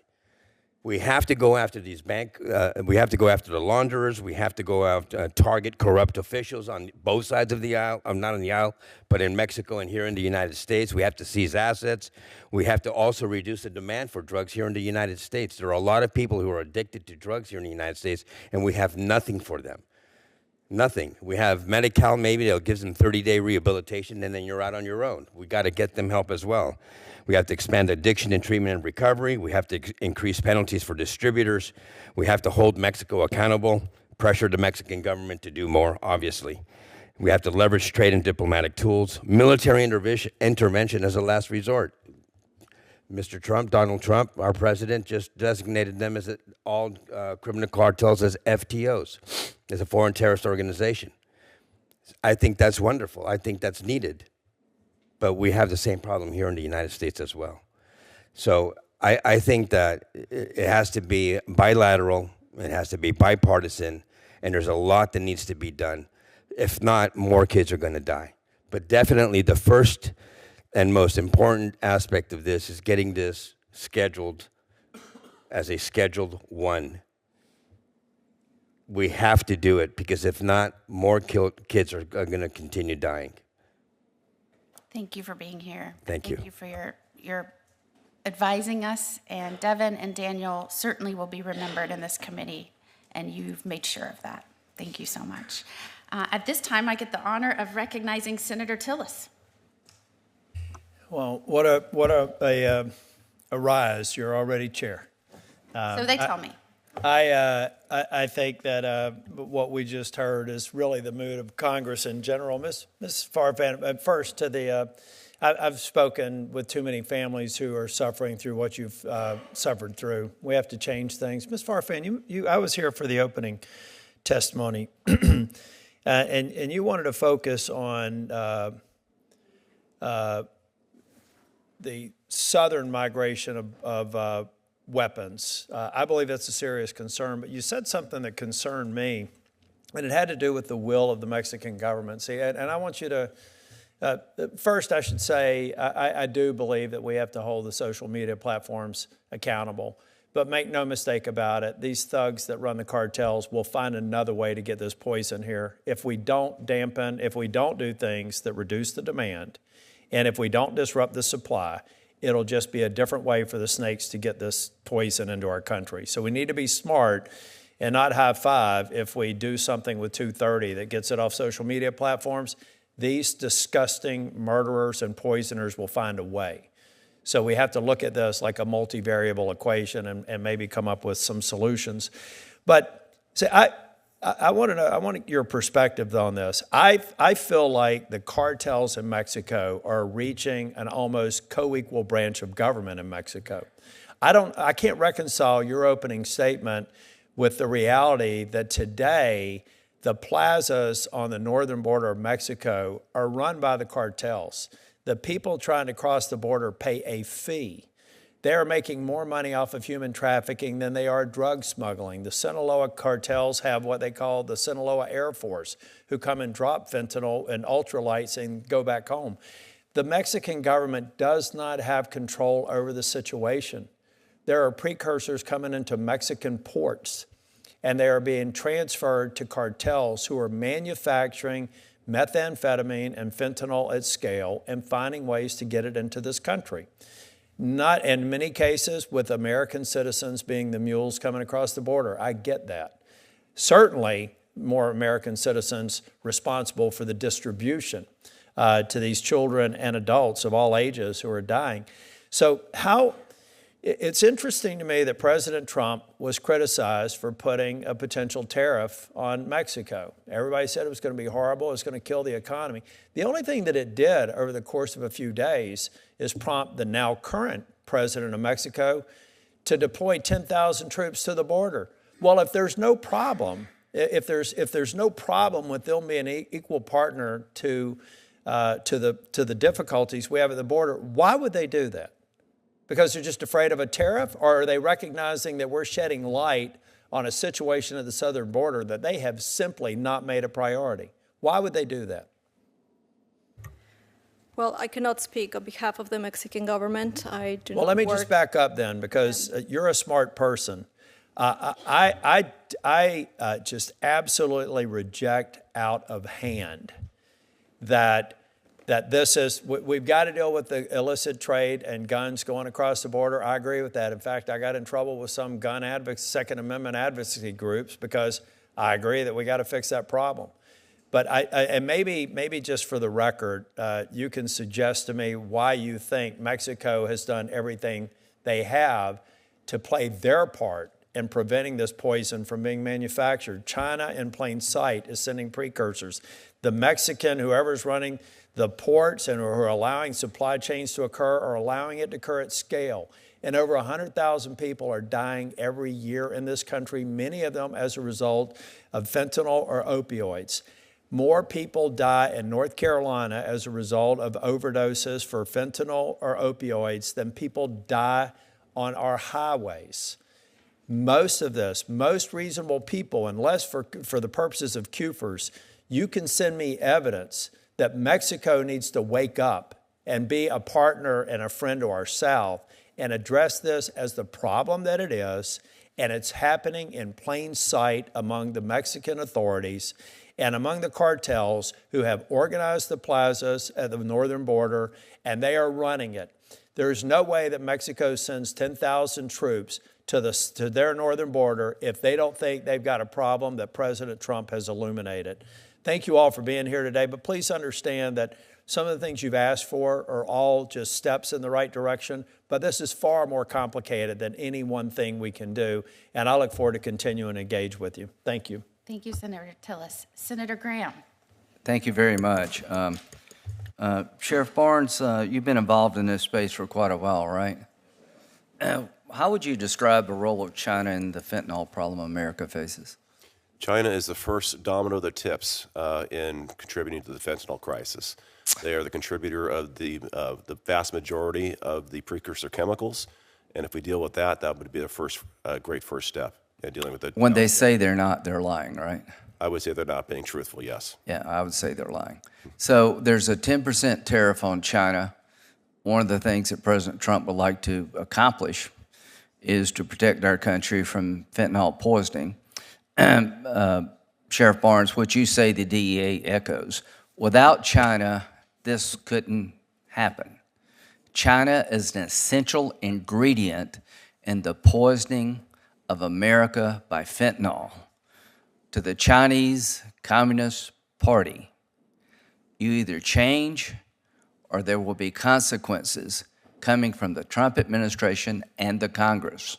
We're not going to sit by any longer and watch you enrich yourselves, different companies in China, at the expense of America. So be on notice. You either change your practices regarding supporting drug cartels in Mexico, China, or you will pay a heavy price.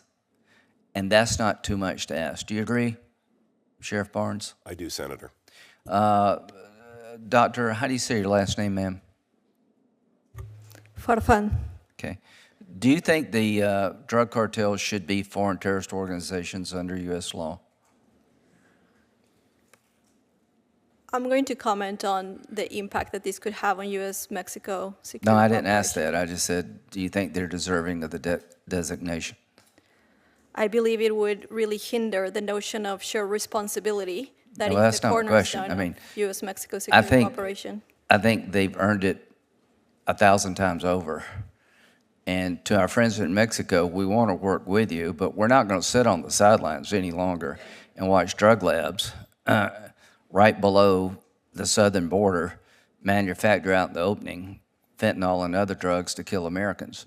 We want to work with you. Sheriff Barnes, do you believe that in many ways Mexico has lost sovereignty over this issue? I believe the Mexican laws have failed domestically, and I believe that that has had downrange effects on U.S. lives. So to our friends in Mexico, we appreciate you sending the soldiers, but that's just a first step. As Senator Tillis said, we need to put the drug cartels on notice. You cannot thrive and survive the way you're doing today. Why are they in the drug business? Because the return on investment is large and the risk is small. They'll get out of this business when some of them get killed or go to jail. Do you agree with that, Sheriff Barnes? I do agree with that. I think that's a complex issue, but they're one component of it. Obviously, as the manufacturers, there's lack of accountability, and until we address the issues on both sides, the addiction issue north of the border and the supply issues south of the border, and many other things that have to happen. Well, I'm talking about the drug cartels. They're in this business because it seems to be a good business. They are the equivalent of Amazon, a Fortune 100 company. They operate in scale. I can't say it any better. And they're making money at the expense of us. To the two families, Ms. Noring, Mr. Perota, how do you say your last name, sir? Puerta. Puerta. It's okay, though. I understand. You can't roll the R's. It's okay. Yeah, I have a lot of problems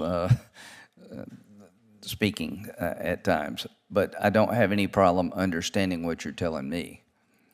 Both of you are telling me that your loved ones paid the ultimate price because of failed policies. Do you both agree with that? Yes, Senator. I agree, Senator. Okay, if you want to deal with this, we need to repeal Section 230. You should be allowed to sue. I agree, Senator. Snapchat should be sued. Absolutely. All these companies should be sued because they're fostering an environment that is killing people. They are a dangerous product. It's the only companies I know of in America that there is no government agency really regulating their behavior, and you can't sue them, and there are really no laws on the books that control their behavior and empower consumers. So if you feel hopeless out there as a parent and helpless, there's a reason you feel that way, because there's not a damn thing you can do about it. That needs to change. I wish you well in your lawsuits, and I will, until my last breath here, try to repeal Section 230. Thank you all very much. Thank you, Senator Graham. Senior to me, Senator Graham. You know, a lot can be done besides just allowing people to sue. I mean, we as the federal government can enact laws to stop this from happening in our country. It's abhorrent that more has not been done to stop this. And I wanted to just touch on a few things I was confused by and hope that we can get some enlightenment on that. You know, I'm wife of a law enforcement officer. I was a federal prosecutor myself, going after transnational criminal organizations and drug traffickers. And it was not uncommon that those wishing to push poison into our United States were not U.S. citizens. In fact, many actions taken against cartel members or otherwise were against foreign nationals. In fact, it was confusing to me that I heard a question about DEA participating in trying to help and assist with removing those here illegally committing crimes, especially those committing drug trafficking crimes while we're in the middle of a drug crisis. Why that would be confusing, or even suggested that that might be a waste of resource when, in my experience, and certainly in my husband's experience, many of his cases, especially involving drug trafficking, dealt with foreign nationals. It's not surprising to me that they would enlist the Drug Enforcement Administration to assist. So I would like to ask Sheriff Barnes, could you speak to the claim that most prosecutions for fentanyl trafficking is being done against U.S. citizens? Yes, I think the data that was said, first you have to look at this in the population that we're dealing with. You have the trafficking component, which is a large-scale in mass bringing across the border narcotics, and then you have the distribution and sales part of that. And that oftentimes includes Americans on both sides. But those American citizens participating have a direct nexus to and are acting on behalf of the cartels. They're being compensated by the cartels for their actions and their trafficking. They're not operating independent of that. Generally speaking, Sheriff Barnes, once you have the upper echelons of cartels start pushing distribution down into the United States and others in the United States, that takes multiple people, correct? Thousands, in fact. Yes, it's a very organized marketing distribution network. But the profits, proceeds, and actors are all tied to the cartels. The drugs coming across have a nexus to cartels regardless of citizenry. The distribution is on behalf and behest of the cartels, and the profits are either laundered domestically to hide that in the continental United States, or are transited back across the border to the profit of the cartels. Recognizing the extent of the damage inflicted on our nation and our vulnerable populations from this crisis, and recognizing that so little has been done in the last 4 years, does it surprise you that a cross-agency effort to reel back some of the damage is being put into place? No, I do not think that's surprising. I think it's necessary to collaborate across not just different agencies, but different layers of government down to the local level. I think it's also necessary to synergize those efforts in a very coordinated fashion. Else we're just playing whack-a-mole with the cartels. It's not any one thing. It's doing 12 things simultaneously in a very coordinated fashion that's going to, I think, hinder the cartels and start making a difference. And in your opinion, the cooperation and partnership of state and local law enforcement is necessary to start having an effect to reel back in some of what's happened over the last 4 years? I think that even before 4 years ago and even more now, it's necessary to collaborate, develop partnerships in a vertical fashion with our federal, state, and locals, and horizontally across those same planes, federal agency to federal agency, state to state, local to local, and have a more intentional conversation and, quite honestly, a collaborative, coordinated effort to be on the offense rather than playing the defense. We've been on the defense too long and responding to the cartels. They're going to pivot around us. We need to be ahead of their next move to outmaneuver them and anticipate what they're going to do next. A devastating crisis certainly requires strong actions to solve it. When we first started using the term "just say no," I say we, although I was very young at the time. I don't know about y'all.